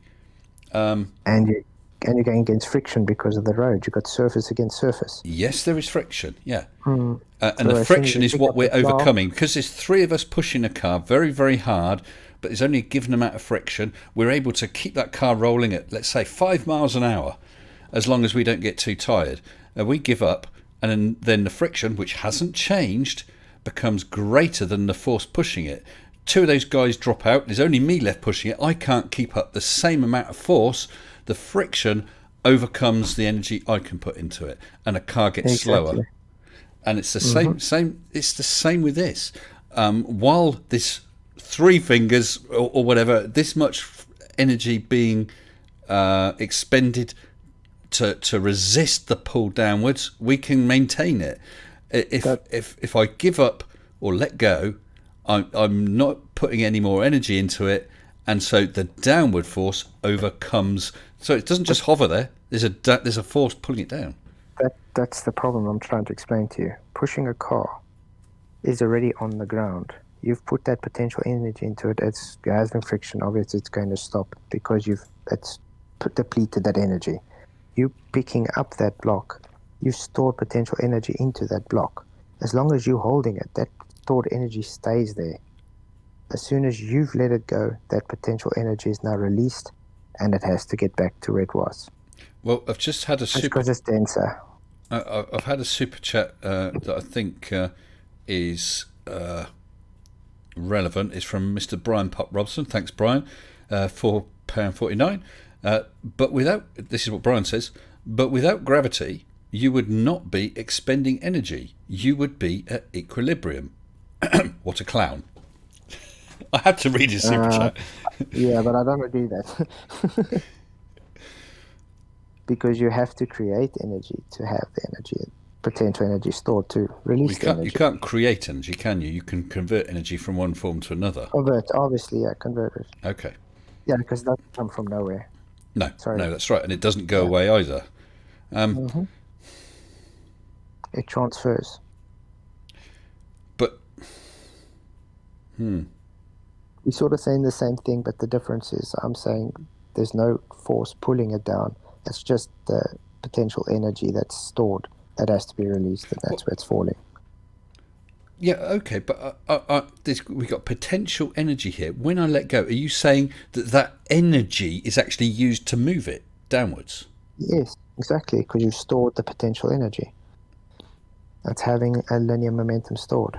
That energy is stored, so as soon as it's let go, Well, I would say the amount of calories of energy I've put in to lift that up could be, and this is where my physics definitely gets weak. I've put calories into lifting that up, so that those calories, that energy, is available for work. Whether that work is how hard it hits something or how loud, but the potential energy or the energy I've expended by letting go and no longer expending that energy, that's not making it move. I don't. We're coming to a bit of an impasse here. Let me try and do it another way. Okay. You've got a brick on the floor. Yeah. Sorry, a brick on the floor. A brick on the floor. It's just sitting there. Yeah, a brick. It's just yes. sitting there. Nothing's happening. Yep. You take it. You walk up to it. You take it with your hand and you pick it up. Yep. Now you walk upstairs to a double-story house or whatever, and you decide to hold it above and drop it. Yep. Did it take physical energy to pick up that brick and move it to the top story, and then you physically had to use energy to store into that brick? As soon as you've left that brick, it has already stored that potential energy, thus it will go back to where it came from. So it goes downwards because it's denser than the air, and it depletes its energy. Then it sits at static equilibrium again. Okay. I don't know how more simple to explain it. Okay. Well, let's take your example. I pick up a brick outside. I carry it inside. I walk upstairs, open a window, hold my arm out with that brick, but I've held it up over a well. I drop it. It then falls past the ground level and down the well. It's moved further than I lifted it. Because it's denser than the water. Yeah, but you said it's due to the stored energy. Well, if my energy was 100 joules or whatever it is, or 100 calories to lift it from ground level to the point where I'm holding it out the window, that's 100 units of work or energy I've put into it, but it falls further than I lifted it. Yeah, but if it hit the ground, it would stop there because the ground is physically hard. Yes. If it goes into the water, it's dense and the water is not bonded, so it's going to go down. Well, it's bonded, but it's not structurally sound like a ground. Sorry, Flatzoid. Someone's just commented, brick go down, go crash bang. No one tell Nathan Oakley. He'll blow a fuse. Oh, man. Well, as you can probably guess, Flatzoid, and if you ever, at a later point, unless you're reading the comments that come to the side, a lot of the comments, I would have to say, in fairness, disagree with you. Okay? And some of them I've not been... Yes, and I've not read them. I don't know the level of rudeness. My channel is a friendly place. People are welcome to have a pop at what you're saying, and they're going to be hard, should we say? Yeah. But as long as, and my mods are good, they won't allow anything that's hateful, just for hate's sake. Although I've just had a super chat. I better read it while I see it. So it's a bit of a palaver for me to get my super chat. So, there's a couple there. From Mr. Fum Duckery for $5, who said, always wanted a flurf to explain why the Tropic of Capricorn measures smaller in circumference than the equator. We know because of southern flights.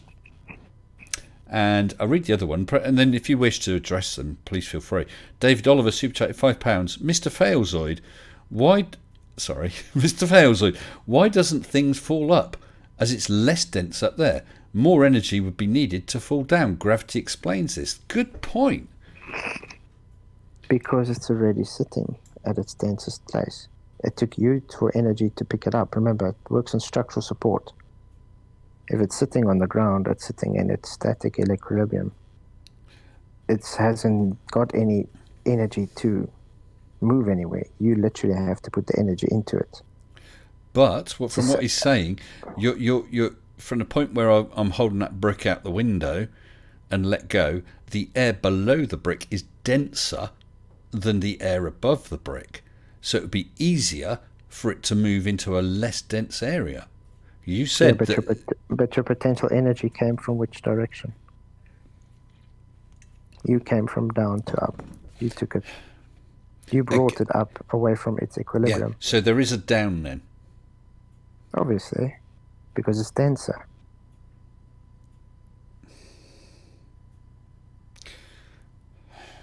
I know what you're trying to do. That's what So I mean, if I was stood under an arch, arch made of lead, okay, that's denser than the concrete of the pavement. I'm under an arch made of lead. So if I'm holding that brick out, why doesn't it fall then towards the lead? Because that's denser. Because it's not inside the lead. The air is the medium it's in. It's not inside the lead medium. Yeah, but what we've got is we've got the medium, the atmosphere, the air, which towards the ground is denser, away from the ground is less dense. So right now we're dropping the brick, it goes towards the more dense. But if we put lead above it, which is a denser medium still, it doesn't fall towards the lead. It still falls towards the ground. Because it's not inside the lead. The lead it's not inside the ground either. It's just inside the air. The air, exactly. It's denser than the air. It took energy to pick it up from the ground. So it's going back to its relative equilibrium. So is it trying to get to air that's as close in density to itself?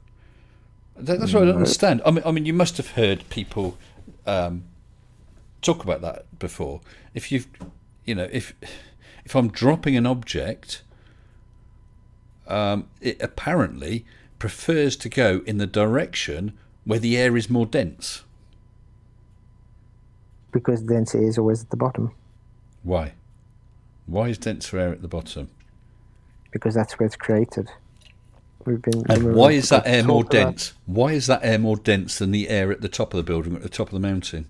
Because there's more air at the bottom. Okay. It's going through the cycles, it's where it's created. So I'm going to act like a child now. Why?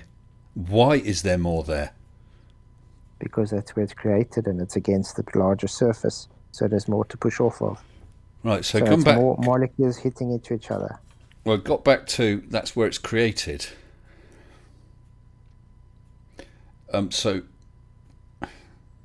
Yeah, because I mean, trees don't create atmosphere; they cycle it. They take some in, take some out. Yeah. So they're not the producers of it. Volcanoes will release gases, and gases can seep out from other places. That gas comes out from the ground. I mean, it comes out everywhere. So apparently, it doesn't go down, go boom, boom. It comes up. Listen, I'll tell you what, Flatzoid, I've enjoyed it. Is this the first time we've spoken? I'm not sure. Actually, yeah. Yes, it is, yeah. Because I was thinking it's Mitchell from Australia I've done a debate with. And I must admit, I have enjoyed this. Yeah, that's nice. We should do it again. I think so too. Because we're able to argue and we quite obviously disagree. But neither of us have got nasty or anything like that, have we? And it's not a case of I'm biting my tongue not to get nasty. I bite my tongue with some of the things you say, but I'm not trying to hold back swearing or any nastiness. And from the impression I get is you're not either. I've had another super chat actually from Gabby 3000. Oh, sorry, Galby 3000, £5 saying, Flatzoid, please explain how water is denser the deeper you go. Can you explain that? Yeah, more and more is lying on top of each other, so the pressure's larger. It's like adding more weight on something. Now, can you not just extrapolate that to the air? No, the problem with air is it's moving in all directions. It's not The bonded. water is, you've got currents going in different directions, convection currents and density currents due to salinity and so on. The water's moving around all over the place. Thermohaline currents, yeah. But you go down to the Mariana Trench and you be crushed.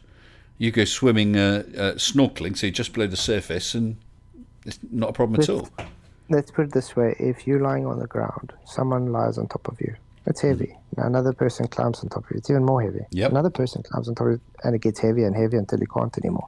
Yeah. It's the same thing. The deeper you go, there's more and more water on top of you. Absolutely. So it's going to have more Absolutely. pressure. We just need you to take that little extra step. It's the same with the atmosphere. Down here, if you put some atmospheric molecules, you put some air, it's fine. You pile some more air on top and some more air on top and top and top and top. At the bottom, it's getting squashed with the weight of that above. The air molecules at the very top, like your person at the top of the pile, that's okay for them. They haven't got loads of people or loads of air pressing down on them. That's why the pressure up at Mage level was minuscule. The problem with air, it doesn't stand still. It carries on moving around. So all that jiggling around the whole time, it's going to create space. It's not having anything pushing up against it. It's just going to be bouncing off one another, and thus it's going to be moving up and down everywhere. But here at ground level, you all the molecules, are bouncing and hitting each other, aren't they, as they're whizzing around? That's the pressure. Or are you saying it's only if it's a static pile that you'd have that effect? Again, I'm not trying to put... Yeah, for the weight, yeah. Yeah, because I'm not. I'm really not trying to put words in your mouth. Yeah. Look, it's more apparent when something's bonded. That's for sure. Let's put it that way. Yes, it would be easier. It's like the equivalent of making a pile of those bricks as opposed to a pile of sand, which will tend to want to splay out, wouldn't it? Exactly. Yeah. But so it's going to take a lot more to be able to put onto you, and it's going to take a lot more surface area. Yeah. Now, if to rely on to be able to have that weight, but then they have to hold each other. The sand doesn't move like the gas, so obviously the sand it doesn't. It doesn't move like a gas, but it's more fluid than bricks. So I could make a stack of bricks quite easily with sand. Yeah, it would make a pyramid shape. It would splay out. But if I was making that stack of sand in, let's say, the bottom of an empty swimming pool, of course I could pile it up more quickly. But then you're going to say, it's a container. And if that container was not the size of a swimming pool, but the size of a city, and you've got walls around it, then at first you just have that splaying out. But as you add more and more sand, it will hit the edges of the city, the walls, and then would be able to start piling up more. But if you moved those walls further and further around until basically it's all around the world, if you keep piling sand on, at first it will keep splaying around, but eventually it will meet the sand around the other side of the world, as a thought experiment, and then all it can do is pile up. That's what think of those sand molecules as sand grains as air molecules. Eventually they're going to be pushing against air molecules that have from the other side of the world.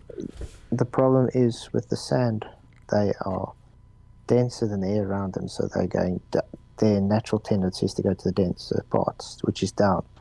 And because they're not moving and jiggling like the gas, which the gas is moving in all directions all the time, you're not going to have that same effect. So you can't have them sitting on each other to be able to give that. Actually, they are moving. If they're not at absolute zero, they are moving. Everything is moving, isn't it? That's your temperature. Richard Feynman. Sorry? I remember Richard Feynman with what's it?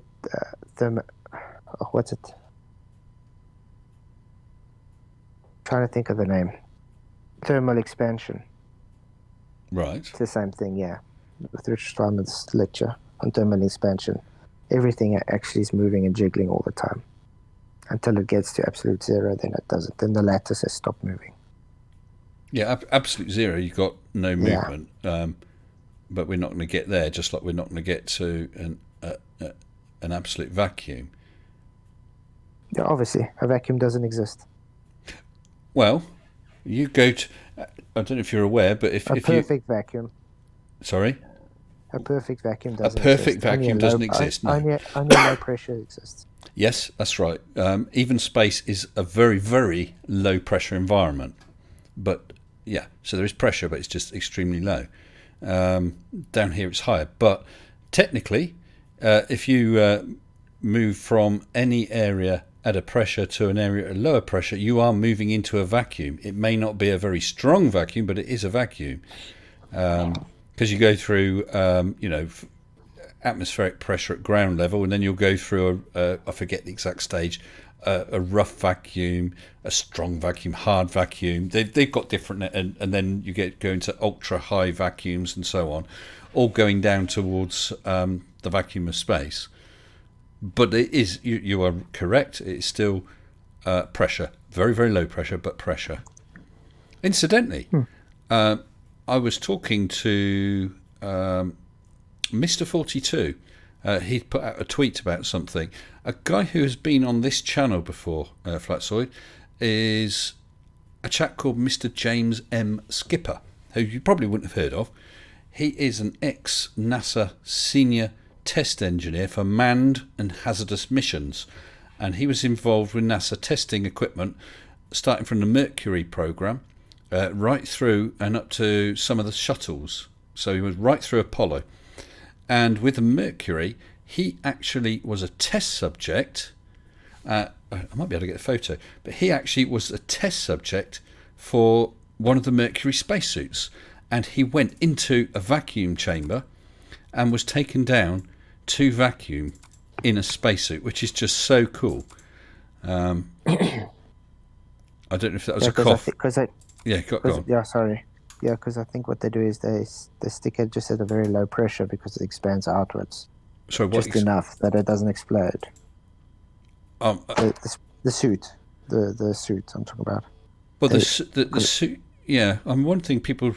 I'm not saying it's the case with you, because I don't know. But one thing many people fail to understand is the suit is many, many layers. That the layers you can see are not the pressure suit. They're outer layers for strength and whatever. And I've actually managed to find this. I'm wondering if I can just.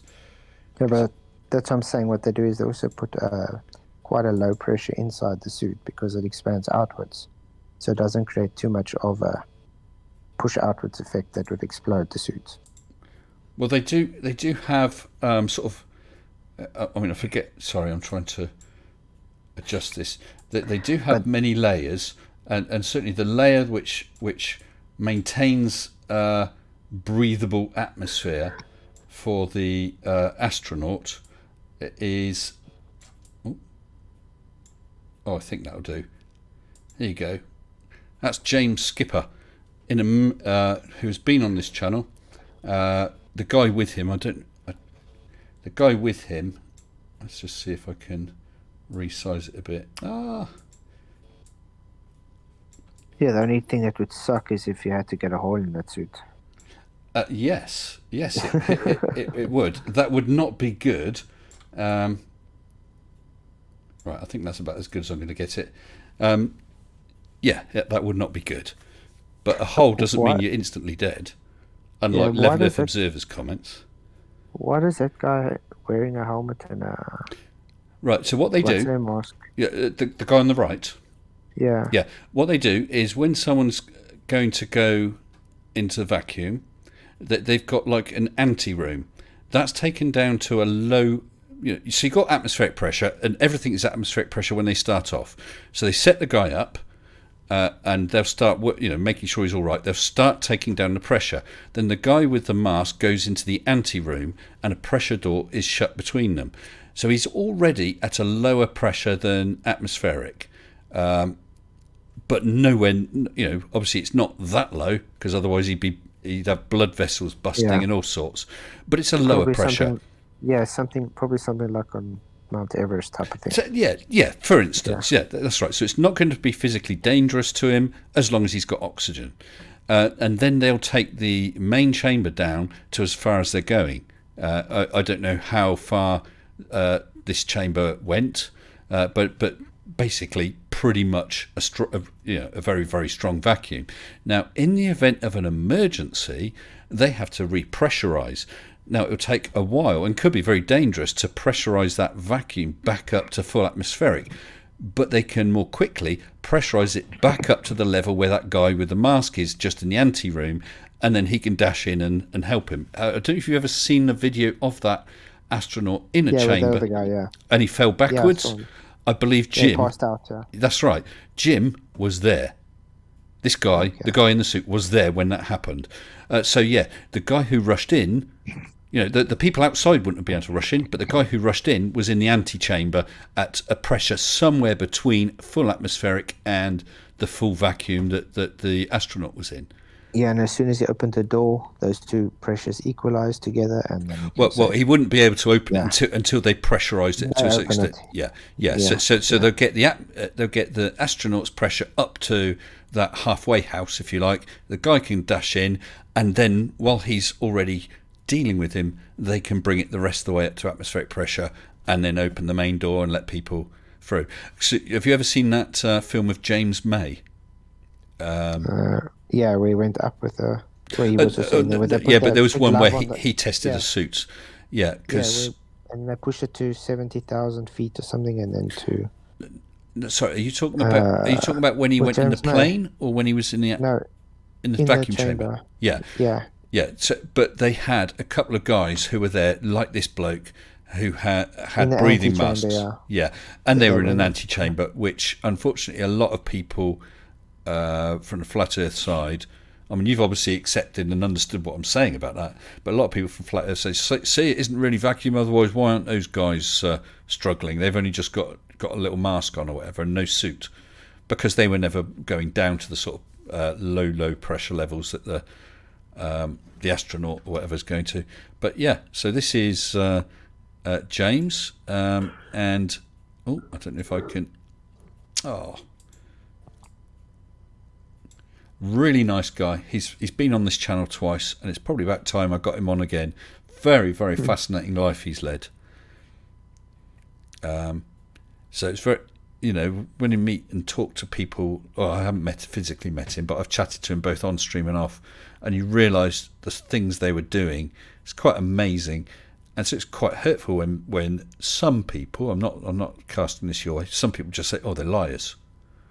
This guy, when he did that, he was putting his life at risk. Accidents could happen. That's what. Yeah, no, it's the real risk that he's taking there. It's not like he's acting there. Now, if you were there and they said, "Yeah, Flatzoid, we need someone to test it," would you do it? Would you have a sit in that suit? I would. I would love the opportunity. Yeah, it depends what they want me to do there. But yeah, but it's just for the fun of it. Yeah, I'll make sure there's no holes there. Yeah, yes. Very restricted. Yeah. Well, let me check, because I think there might have been another super chat. Like I said, I've really enjoyed this. I know we've had our ups and downs, but I'd quite happily do this with you again, this informal chat, or unless at some point you actually wanted to have a formal debate about something, that would be cool too. Yeah, we can do it sometime. Yeah. Well, I'm happy for it. I've been so busy.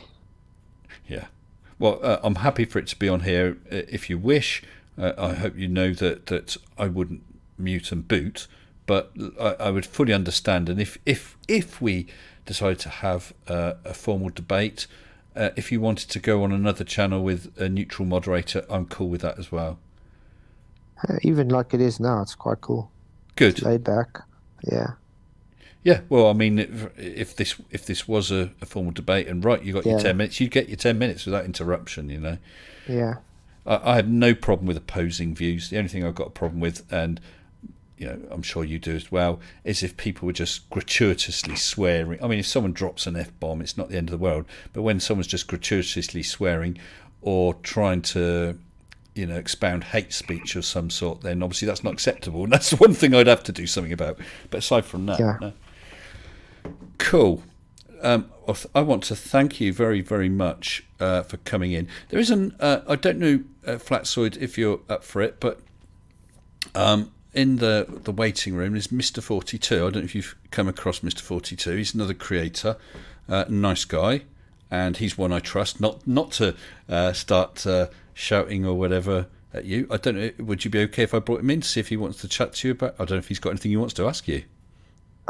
He can, but it is kind of late here. Sure. No, I understand. I'm not sure what time you got there. It's 20 to 11 here. Yeah, it's 20 to 12. Yeah. Yeah. Listen, that's cool, mate. Not a problem. You're not running away or anything because nothing was organised. So I'm all cool with that. We can still maybe go on for the next 20 minutes. Okay. Well, let's bring him in. Then. Thank you. Hello, Mr. 42. Oh, indeed. Oh, I was talking with Colin right now. Hello. Hello. Well, I can put you back if you want, but right now you're on live, and yes. We've got Flatzoid FE in here as well. Hello, Flatzoid. Nice to meet you. Hello, 42. One moment. Let me mute my television before it echoes. Yes, hello. So. Yeah, I don't know if you had any questions that arose in your mind from the chat that me and Flatzoid had. Well, I've been following only the beginning, and it was about the frames and that stuff. After that, I started a conversation with Colin. We've been talking quite a lot right now. So I'm not sure what has been talked over right now. Well, everything we sorted out the meaning of life, the universe, and everything. Oh, yeah, and that's when I popped up probably, yeah. Yeah, Mr. 42. Exactly. Yeah. All right. No, we talked about all sorts of things, air pressure, and oh gosh, what else, Flatzoid?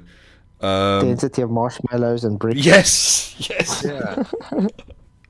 But coming back to the frames, has that been sorted by now, or? The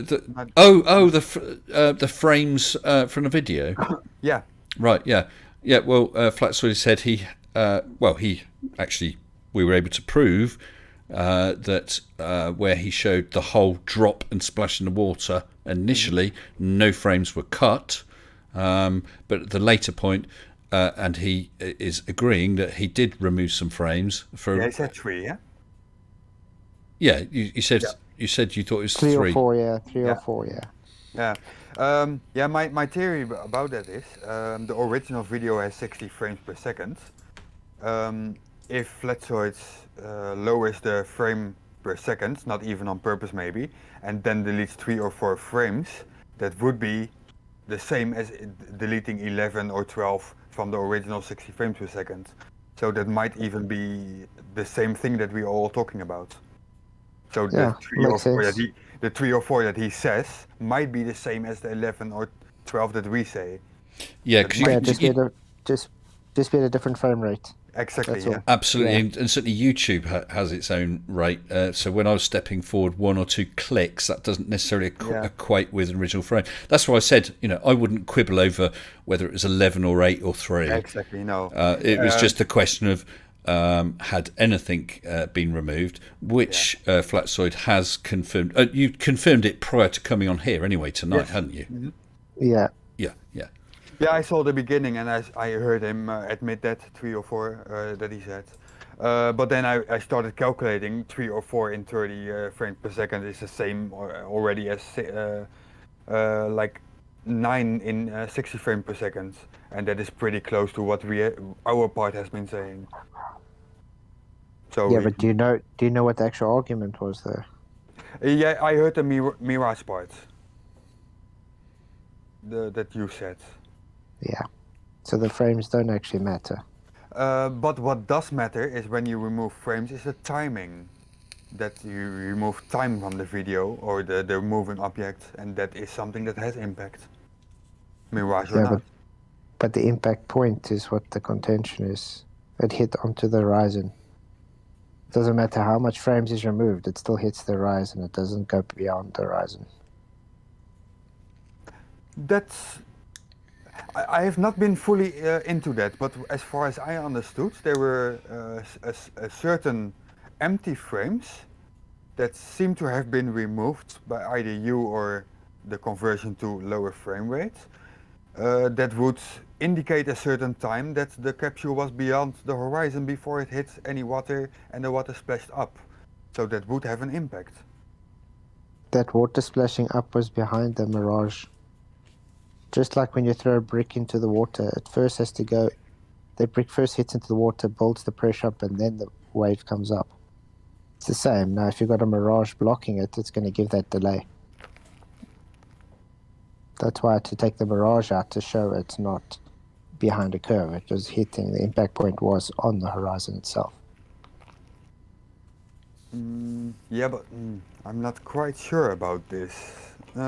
If you, it would be have been. Sorry, come again. I had some wine. Just as a disclaimer. The thing is that Mr. Sensible also said before, if you had a text on screen, hey, I removed a couple of frames here, that would have changed the whole narrative already. Then we all know, hey, at least he's trying to be honest, saying that he did remove frames. But by removing those frames and not mentioning it, you did change the timing of the capsule coming down and the water splashing up, which already changed the whole Narrative, event of it happening, and what happened actually. Yeah, And I understand your reasoning, but it did change the timing. Yeah, but that's why I said, why would I be showing, if I wanted to deceive, I wouldn't have put the full showing there with all the clips, all the frames first before I did it. If I wanted to deceive, I would have just done it without showing the full frames as well. But yeah, okay. I could have most probably just said to everybody, okay, I'm taking frames out, but at that point I didn't think anybody's going to care about that because the argument was specifically about the Mirage. Okay, I did not know that you put all the frames before as well. I'm sorry about that. I was not fully aware. Well, which I also wasn't, even though I had that video, I hadn't compared the initial splashdown to the splashdown in contention. I agree with you, Mr. 42, and I think perhaps you do as well, Flatzoid. It would have been a good idea to say, I have done this because. Now, I could disagree with that, but then there would be no concerns about, is he trying to hide something? Is he trying to manipulate? Yeah. So, that's a shame. Yeah. But I didn't think of it at that, but it's fine. I'm happy how it worked out now. Because, like I said, I got a lot of publicity from it. Well, that's true. Trying to find everybody now that talks about 11 frames. So. Oh yeah, absolutely. I'm renaming this frames. Mr. Sensible Live. Flatzoid deleted 11 frames just to help with. Nice. But actually, I will change the title to the fact to the fact chats with Flatzoid. I can put chats with Flatzoid against frames. Hey, if you're going to get some views from it, I will. No, I mean, it's been a good talk. I mean, I can see in the chat that some people are still saying that you were dishonest. Okay, and I guess that's always going to be the case. That some are going to think that you did that for dishonest reasons. Other, I guess, might say, okay, he did this for this reason, which I may or may not agree with, and it's unfortunate, silly, whatever, that he didn't make it clear. But I see what he's done, and I guess people are going to be in between. But I really do want to give you credit, Flatzoid, for coming on here and chatting. I really genuinely do. It was nice. I enjoyed it. Thanks very much. Good. But like I said, everybody's got their own. Everybody's got their own opinion. Yeah. Thank you for being so cordial and nice. Anytime. Yeah, hey, you guys are friendly, so. Well, I'm glad you have seen that, and to be honest, I couldn't take a higher compliment than that. So please feel free, Flatzoid, if I'm having a stream, you obviously know how to get on here in the live waiting room. If I'm having a stream and you just fancy coming in to have a chat or to argue about something I'm talking about, you're always welcome. Okay? Yeah. Awesome. Cool. And what's the time we got? Yeah, go on. Am I allowed to mirror this video? Part of it, at least. Yeah, if you want to mirror this stream, I have no problem with that. Okay. Thanks. Yeah, there's just some parts in there that I find interesting. Yeah. Thanks. Yeah. Well, have a look at the first bit where I mean, it was very similar to what we went through when I went through the two videos with you, but so I did an initial, should we say, presentation over what the argument was. Yeah. Yeah, but I did make clear at the time that you were doing a live premiere, that you were addressing it, and I didn't know what your outcome from that was going to be, what your reasons or excuses or denials or whatever it was, because I hadn't seen it, so I wasn't able to. Yeah. And I will watch that. Did you say it's about 30 minutes long? Yeah, it's 30 minutes. Yeah. Okay. Well, I'll tell you what I'll do. Where are we? Flatzoid. Oh, Flatzoid FR. Where do I get the R from? Flatzoid FE.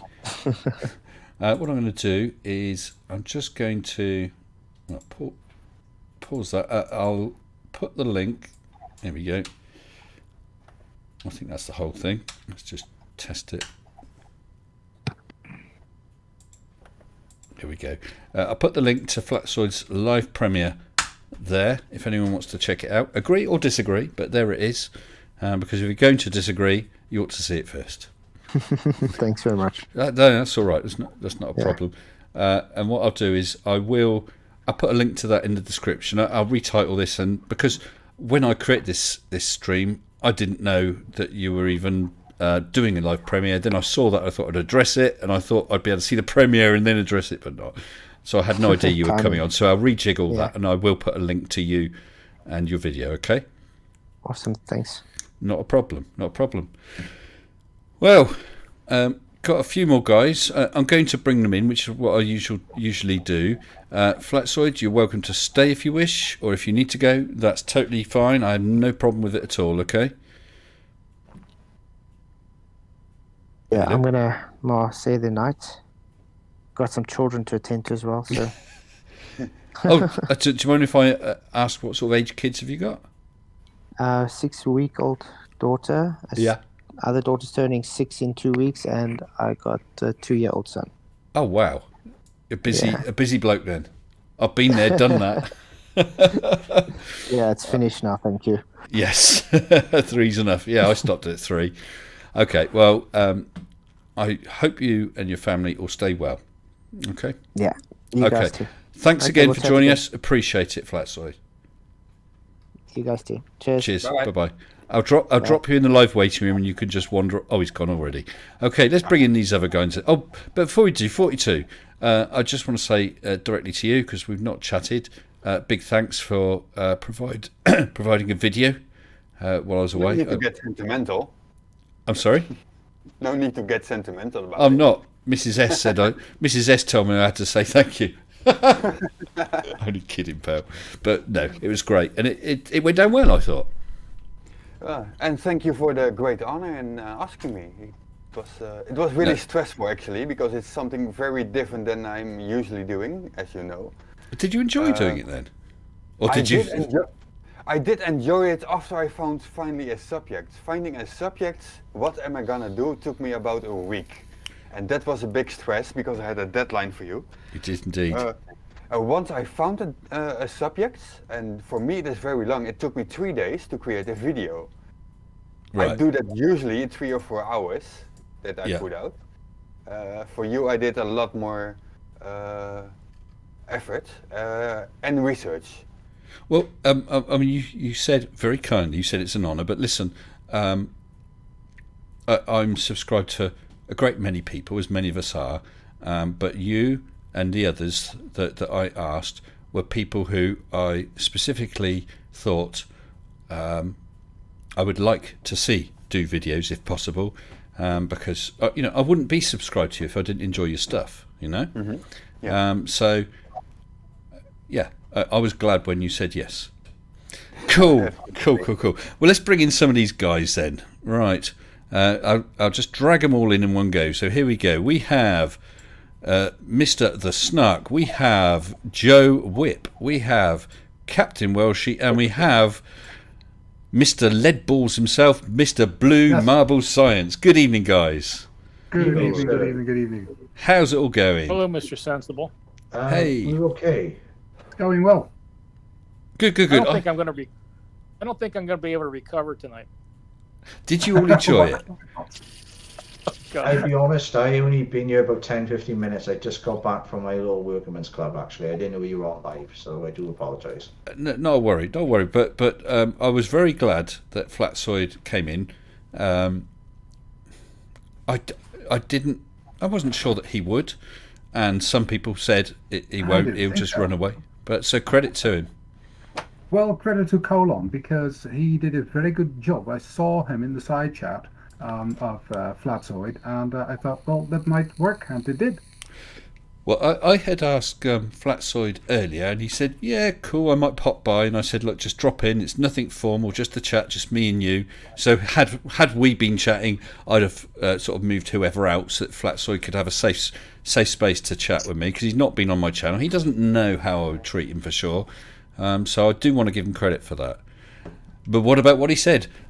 What do you reckon then, Blue? I didn't hear a lot of what went on. I got in here a little bit late, but I got the gist of it, I think, from what he said there at the end. I don't know. Well, I'll be honest. You know what? I think Gladys makes more sense than Flatzoid. Well, that's easy. I'll say this: I've seen Flatzoid's version of that, and I've seen Red's version of it, and it was crystal clear for Red when he put that out. The capsule disappears behind the horizon, and that critical little time period there where you don't see the splash makes all the difference.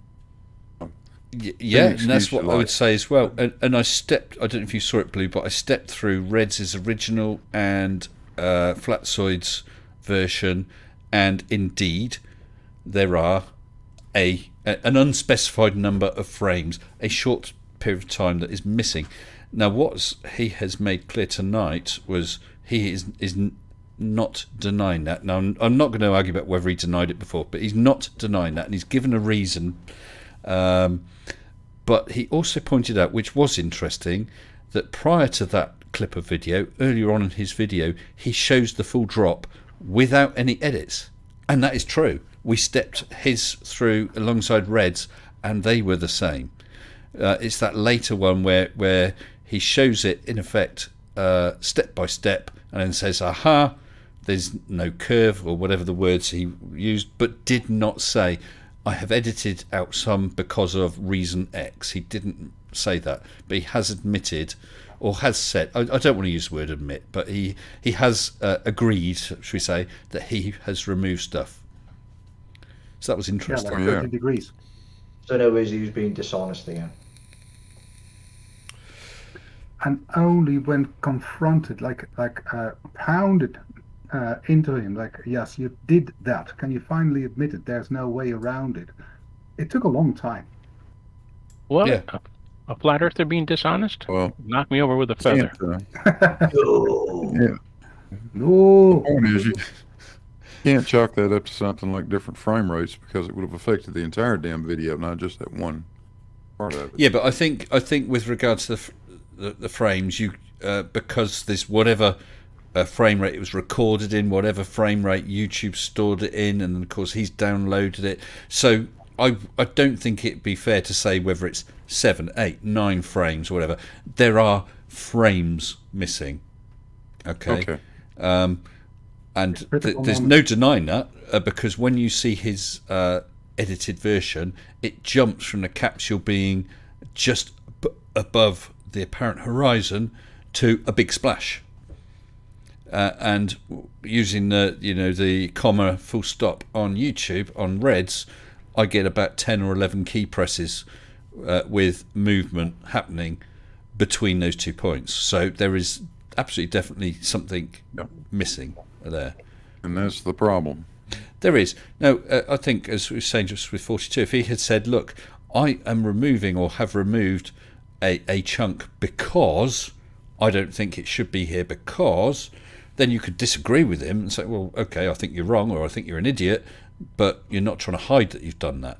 I think the big problem came that he didn't mention it at all. And I think he's admitted that.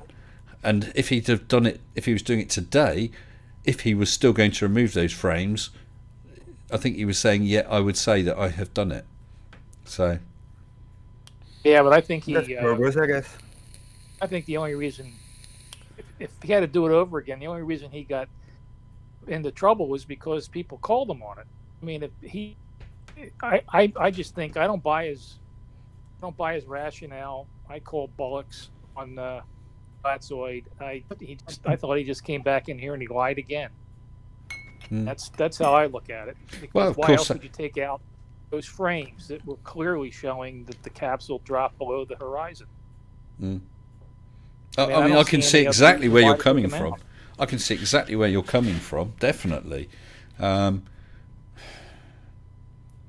It's hard, isn't it? Because it could just as easily be his misunderstanding of what's happening, thinking potentially misunderstanding what's happening, thinking it would help explain if I took this little chunk out, and then not telling people. That was a bad move,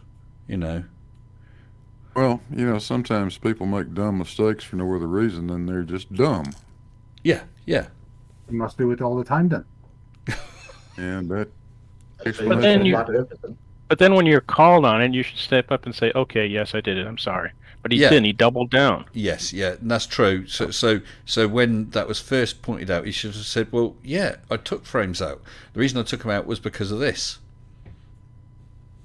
But there is still no valid reason.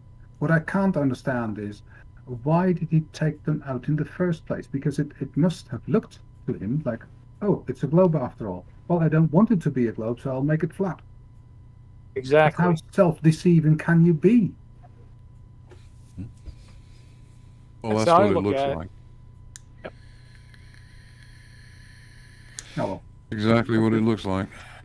yeah, well, I agree. I mean, I like to think better of people. Do you know what I mean? To think good of people.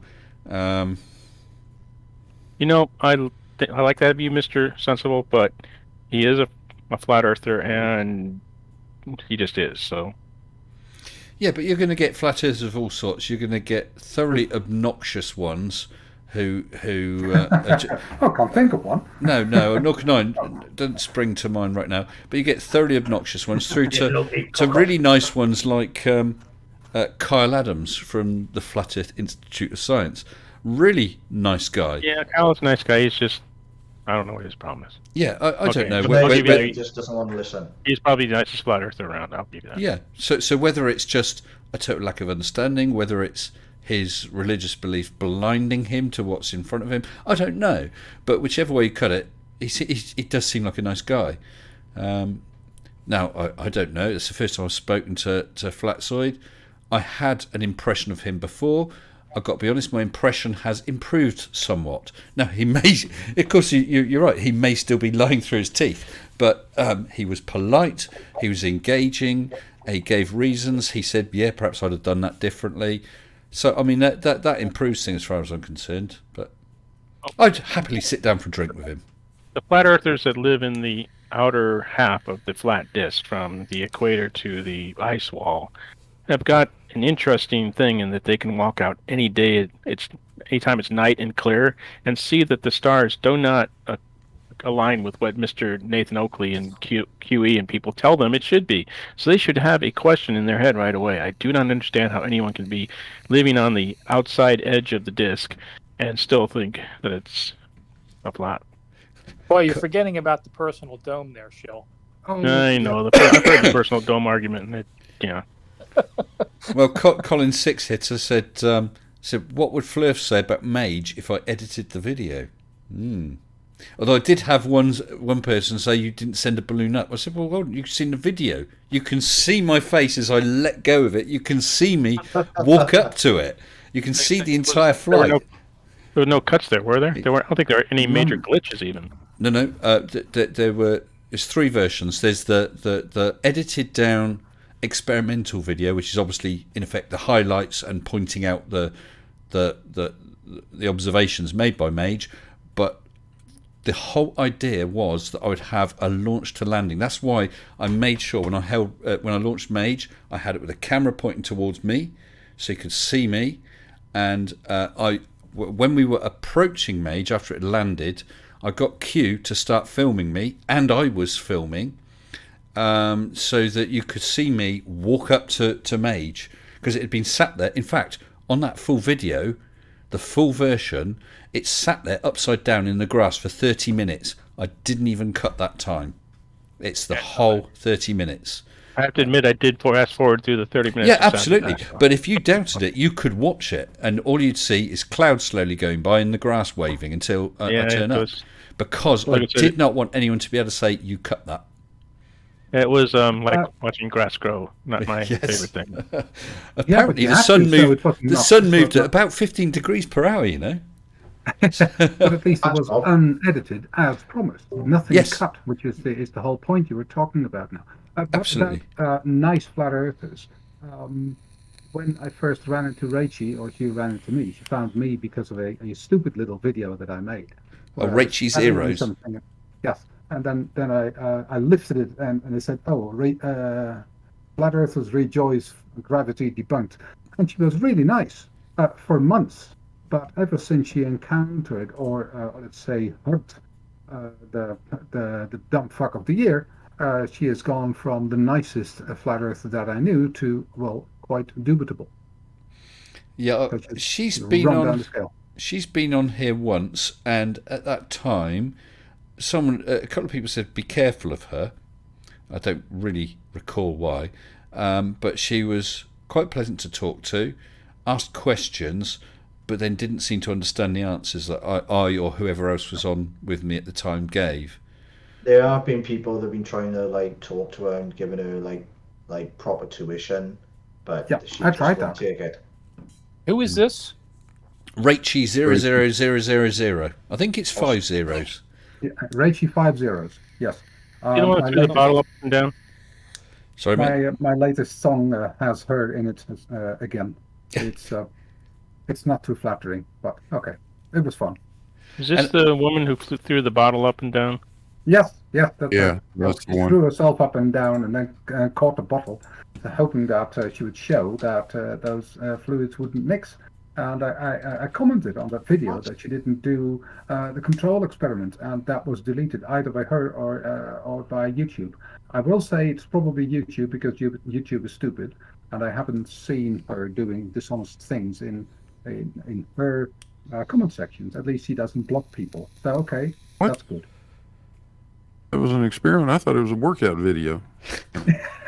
That was an experiment because with her own density tower, and then it was like, okay, but I'll put it in free fall so many times, so now it should mix.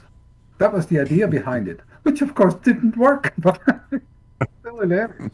And then she owned up that afterwards she had terrible muscle ache. Yeah, well, surprise. Oh boy.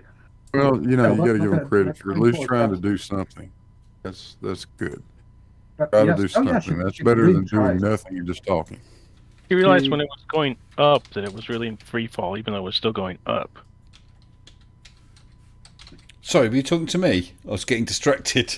No, Rachie, when you throw it up, it's in free fall, even in the upward part. Then same as the downward part. No, she didn't throw it up. She just dropped it. Just dropped it. She just held it and dropped it, and then jumped up again, dropped it again, and that for a solid 15 minutes? Something like that. Yeah. Hey, it was on for a while. Mr. Sensible. Yes. I want to thank you, and it's going to embarrass Mr. 42, but I want to thank you for putting Mr. 42 on your channel, because I did not know of him until you had him on your channel, and I'm a big subscriber now. I've watched nearly all his videos. Wow, that's nice. You guys can't see, but 42 has gone a funny shade of blue, haven't you? but that's part of it. I mean, it helps. I'll be honest. It helps me. It keeps my channel warm. It keeps people coming back. Hey, I get some advertising revenue, so that's my win. The win for 42 is he gets put in front of a larger and newer audience, and hopefully picks up subscribers and viewers and so on, which has worked. And I think it's a great way to sort of share. Well, it shares the love both ways, really. Would you agree, 42?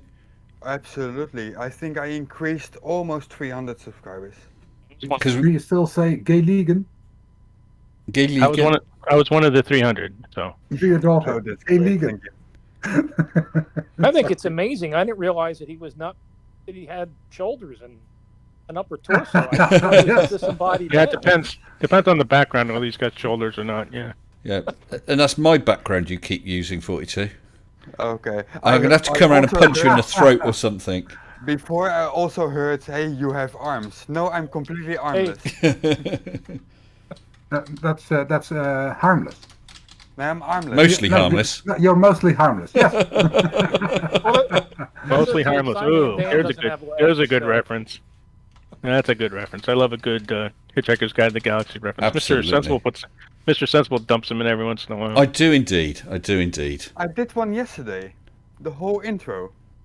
Well, I checked how many I've used tonight, and there were none, and I counted them twice. What did you check? I checked for dropping in Hitchhiker's Guide to the Galaxy I see. Oh, references, and there were none, and I counted them twice. Yeah, that one didn't work so well, did it? Never mind. I'm just updating the description of this, so I'll now put. I'm back from my break and miss you guys. Tonight, Flatzoid FE joined me to discuss his video with the alleged missing 11 frames. I'm going to put his live premiere discussing this, because I promised him a link to it. Honestly, I was really pleased that he bit the bullet and come on. Because he, despite what I'm saying, and maybe he's seen me before, in a stream, I don't know, but he was potentially opening himself up for me doing an Oakley on him, shouting, screaming, not letting him talk, and because that's what so many of those do. I don't think it's you doing Oakley. Could you? Could I do an Oakley? Yeah. So I think it would be so out of character. It would be like your head split open or something. I don't know. Well, it's all right. I've just muted paid NASA shield. We don't want to hear what he says. Oh, what was that, paid NASA shield? Oh, go on, and you're unmuted again. I've done an Oakley. Watch out, because there will be a response video wherein he will claim victory after this encounter. Sorry, what Flatzoid? Yes, they always do. Well, we'll see. It might be interesting to have a look out and see what he does. Yeah, I mean that is of course a possibility. On the other hand, I've bet some serious money. Oh, yeah. There's only one problem with that, Snark. I don't have serious money. I haven't even got silly money. Any money I've got goes straight to Mrs. S. Yeah, I know that problem. Yes. Well, with other misses, of course, but Yeah, I was going to say, what are you giving your money to my wife as well?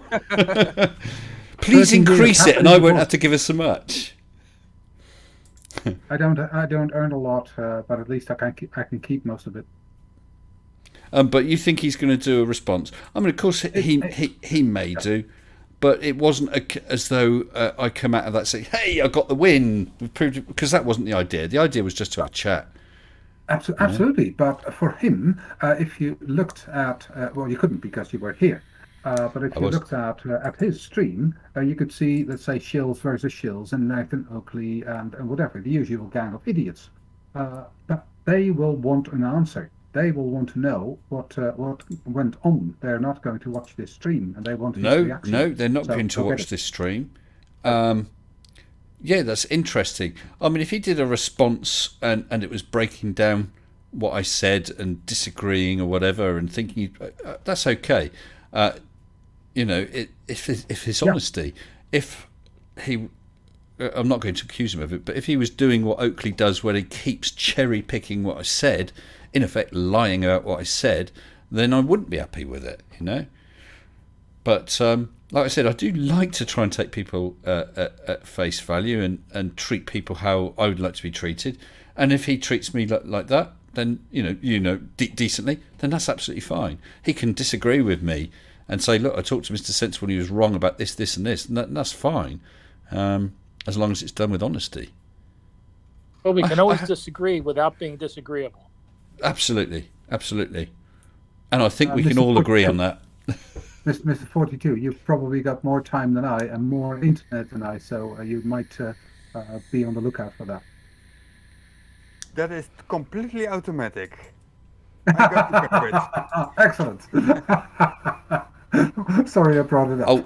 Oh yes, Jim Smith has just said Flatzoid already said he would edit the stream. Well, that's true, but I mean, what we talking about now, I can't remember what time I started in the end. Was it 8:30? It's now 11:15, so I wouldn't expect him to show the entire thing. That's normal. But yeah, there's editing for brevity and to have the main points, and there's editing to put an incorrect spin on something. There's a big difference, isn't there? So we'll see. We'll see. Well, he'll edit out all the times when he was called Flatzoid. Oh, well, Yeah, I know. You know, I'm very guilty of that, and I do like doing that thing. Diplomatic immunity has been revoked. I love that clip. Does anybody know what Flatzoid does? I mean, what's his area of expertise outside of being on YouTube? He's an art student. He's an art student. He's an artist of some kind. And I don't, does he claim to be I don't know what he is. He just full of crap. Well, he He said he's a failed art student. he said he studied art. All right, so we have an artiste, and we have a yoga instructor, and what else do we have in the flat earth? crane driver? Everything but a scientist. A crane driver. By the way, do you ever know what these crane drivers are paid? I want to make fun of them. Well, they're paid pretty good money, those dudes. Yeah, I would not make fun of a crane driver. But then we got like a truck driver, and I don't know what. Who gave up his job? And we have a one-eyed janitor who retired and is now investing in Bitcoin. Ooh, Awesome. And yeah, awesome and risky. Yeah, I wouldn't call it investing. I know I'd call it taking a punt. He might make an absolute fortune or lose the lot. When you with Bitcoin, it's like gambling, basically. Yeah. I know enough about Bitcoin to know I don't want anything to do with it. well, I'm just saying that this is our retired one-eyed school janitors. He drives Uber and invests in Bitcoin. Well, I'm going to take this opportunity just to say I've had a super chat from Judy Bassett for €8. Thank you very much, Judy. Not saying anything. And a super chat for $5 US from some old dude who says, "Hello, Mr. S." Well, hello, some old dude. Good evening to you again. Hello there, Judy. Hey, Judy. Hello, some old dude. Oh, Purple Snowdrop says because I was talking about not having any money because Mrs. S gets it. Says we can all send you our Monopoly money, Mr. Sensible. Well, you might be able to, or perhaps what's his name? Not Piers. Piers. Who's the Piers bloke who got Piers Corbyn? Piers Corbyn. Yeah, I think he's got all the Monopoly money right now. Oh God, that was When I so saw that, funny. I just laughing. That's all. So funny. Yeah, it's someone pointed out in the chat. We forget about the theater major. Sorry. Oakley. Gigantor. Oh, Oakley. Yeah, well, Oakley's a theater major. I don't know what Gigantor is. No. He's not in I this hate to country say it. anymore. He's gone back I to hate to say it. Thailand. He got back to Phuket, I believe. Yeah. Oakley. Oh, Oakley's part of my clan. He's an audiophile. He is an audiophile, isn't he? So as an audiophile, did you see his video? You know he's been doing all his e-begging for various sound deadening things or different speakers or whatever it is Right. around his living room. Then Mute buttons. yeah, but he finally reached a point, having spent £4,500. He decided it's complete, and then he showed a video showing you the before and after, and I could hear that they were different, but I wouldn't say that one was better than the other. And as far as I'm concerned, that was £4,500 absolutely down the pan. $4,500 or £4,500? Pounds, real money. So that's like 6,000 in US or something. Yes, I guess so. Yeah. Wow. Yeah. So I mean, Well, I've said, Was there when any it comes- receipts? when it No. comes to sound, I do some writing about music and audio and stuff. It pays for the golf carts, but the people spend a ton of money on equipment, and the most important thing that people forget about is the room. The room is usually the biggest impediment to good sound, and you don't really need to buy fancy audio treatments for the rooms. You just put regular stuff in your room. You know, padded furniture. You know, hang. You know, like if you have windows, put like a cloth blind on the window. You pull it down. It reduces reflection. You don't have to yeah. spend So any it's of like that the kind of money. difference That's between crazy. it's like the difference between being in a living room with carpets and sofas and things like that, and being in an empty hall. Right. You want to take the echo out of all the Absolutely, reflections out of the room. I mean, You I've don't said need to before, spend a lot of money. there's a, you know, I like sound of a decent quality. Mrs. S couldn't give a monkey's. She'll listen to the crappiest, you know, our flat screen TV. They only have tiny speakers. She's happy listening to that, and that grates in my ears. I like to use a sound bar, which is an improvement. Here, I've got a complete surround system. There's a guy a couple doors away. He's a real audiophile. Excuse me, and he's got this amazing system. And it's got valve amps and goodness knows what else. These amazing big speakers and that, and it sounds good. I can think, do you know what? That sounds a bit better than mine. Yeah, and it does. But it cost him, and this is going back a few years. It was around £10,000 worth. Now, to me, that little bit improvement that I can hear is not worth that. No way. I can imagine spending a little bit more for something a bit better, but that was, you know, it's just not worth it to me. Well, you reach the point of diminishing returns. Absolutely, on a lot of this stuff. absolutely. Yeah. And I mean, he's worried about the type of cables he's got and whether they're twisted together or not. Oh yeah. You know, all that sort of thing. And I'm sure that I know a lot of that's, people like that. yeah, that's You giving get the him music little there, gains, so of course. can get the fish. And Oakley, you know, if he's into audio, I can understand that his ears may be better and may appreciate the improvement to an extent that he values more than I appreciate that improvement. But we're talking about stuff that most people will be listening to on their phones or via crappy little speakers on their PC. Because I don't know how many people run that. You know, if you're watching YouTube, how many of you run it through a surround sound system? Some might. I never do. No. I'm an audiophile, but I don't. Sorry, Mr. Sensible, I'm not running you through my rig. I don't. That, you know, I just there's a point for everything, and I don't. You know, I just use my iPad for this kind of stuff. Yeah. But, Also wouldn't make sense for YouTube because there's a lot of compression by itself already. Absolutely. I was gonna Absolutely. say you can have the best audio video, but once you upload to YouTube, because obviously YouTube's got other videos uploaded, it compresses it like crazy. Yeah. Well, it's amazing what with COVID, there have been a lot of artists have been doing live performances on the internet, and some of the best I've heard was the Martins in the Field in London at Trafalgar Square. They recorded a few classical performances there, and we bought the subscription because we go there all the time when we're in London. And I listened to them through my main system, and it was fantastic. You know, so it's amazing what kind of sound you can get through the internet. But yeah, YouTube does compress the sound pretty much.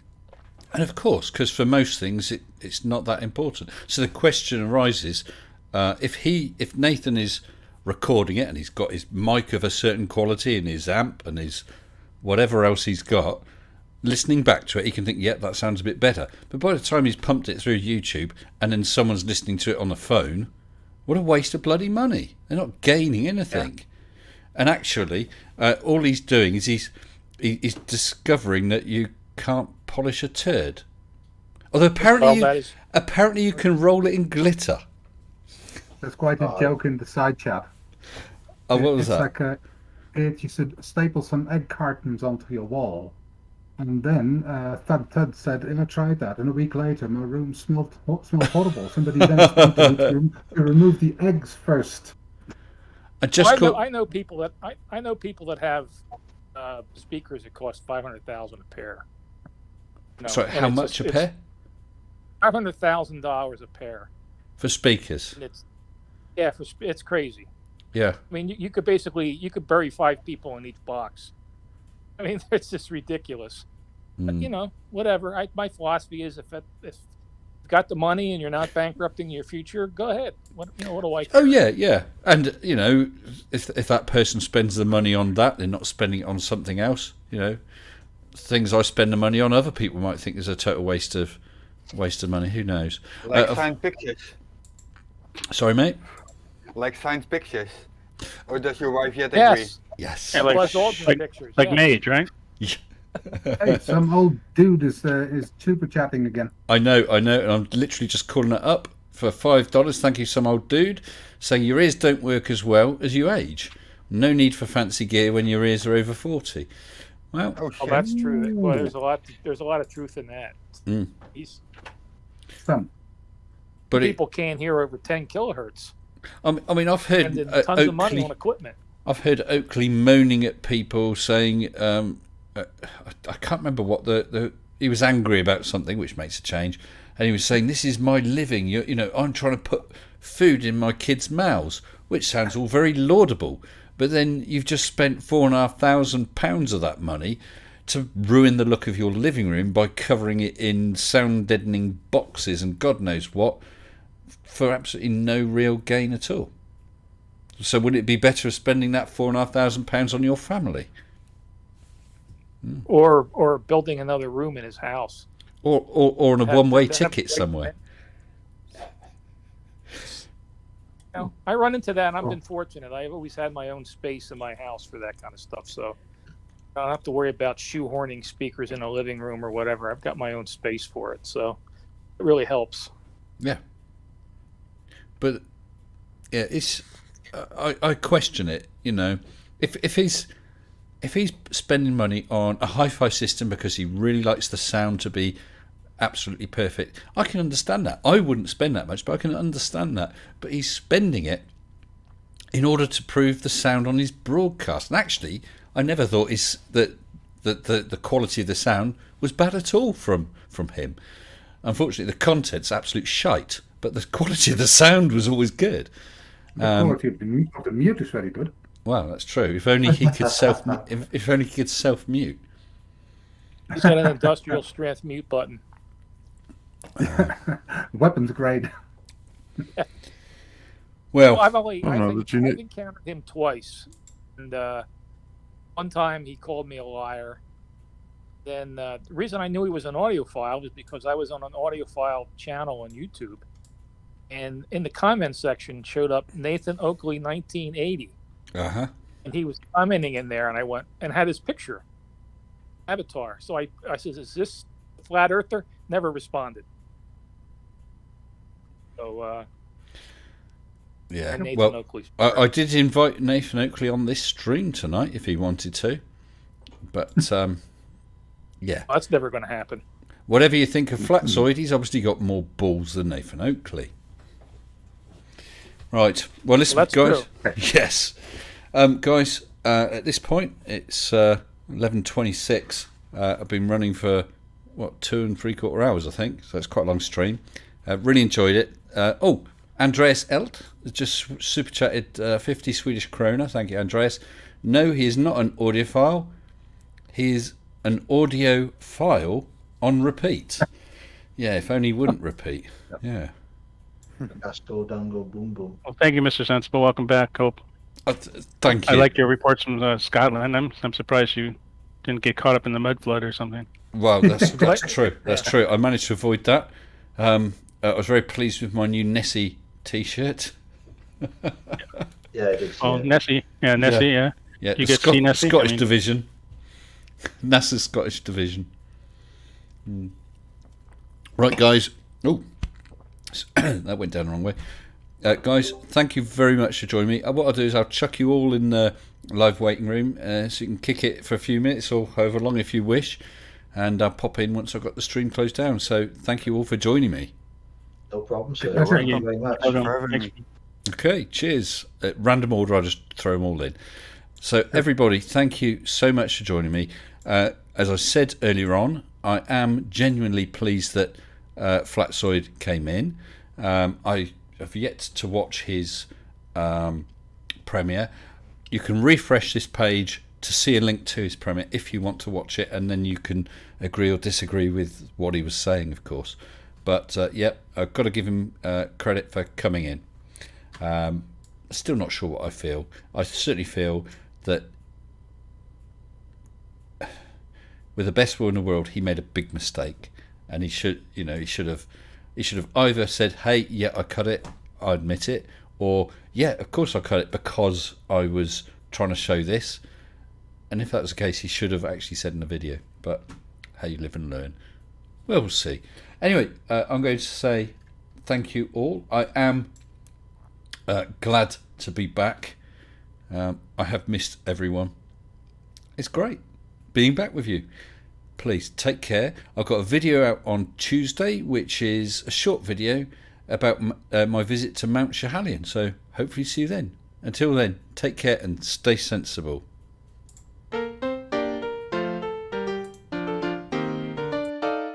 Mr. Sensible, Mr. Sensible, bring me some cheese, and get me only the best if you please, best if you please. Here are some flowers, let me display them. Yea, better one, or you have Arnold slay them. Mr. Sensible, you are a man. Every subscriber is a faithful fan. Bring your logic and your cheese. Mr. Sensible, help us out, please. Mr. Sensible, I needed proof of gravity, so I jump off the roof. It's hard enough, let me go further. Why was I ever such a darn flat earther? Mr. Sensible, I'm such a clown. I am the laughing stock of the town. Bring your logic and your cheese. Mr. Sensible, help me out, please. Mr. Sensible, bring me a sphere, to which the waters of the oceans adhere, have explanations, but let me be candid. So clear that all the fluffers understand it. Mr. Sensible, please hear my call, the earth is not flat.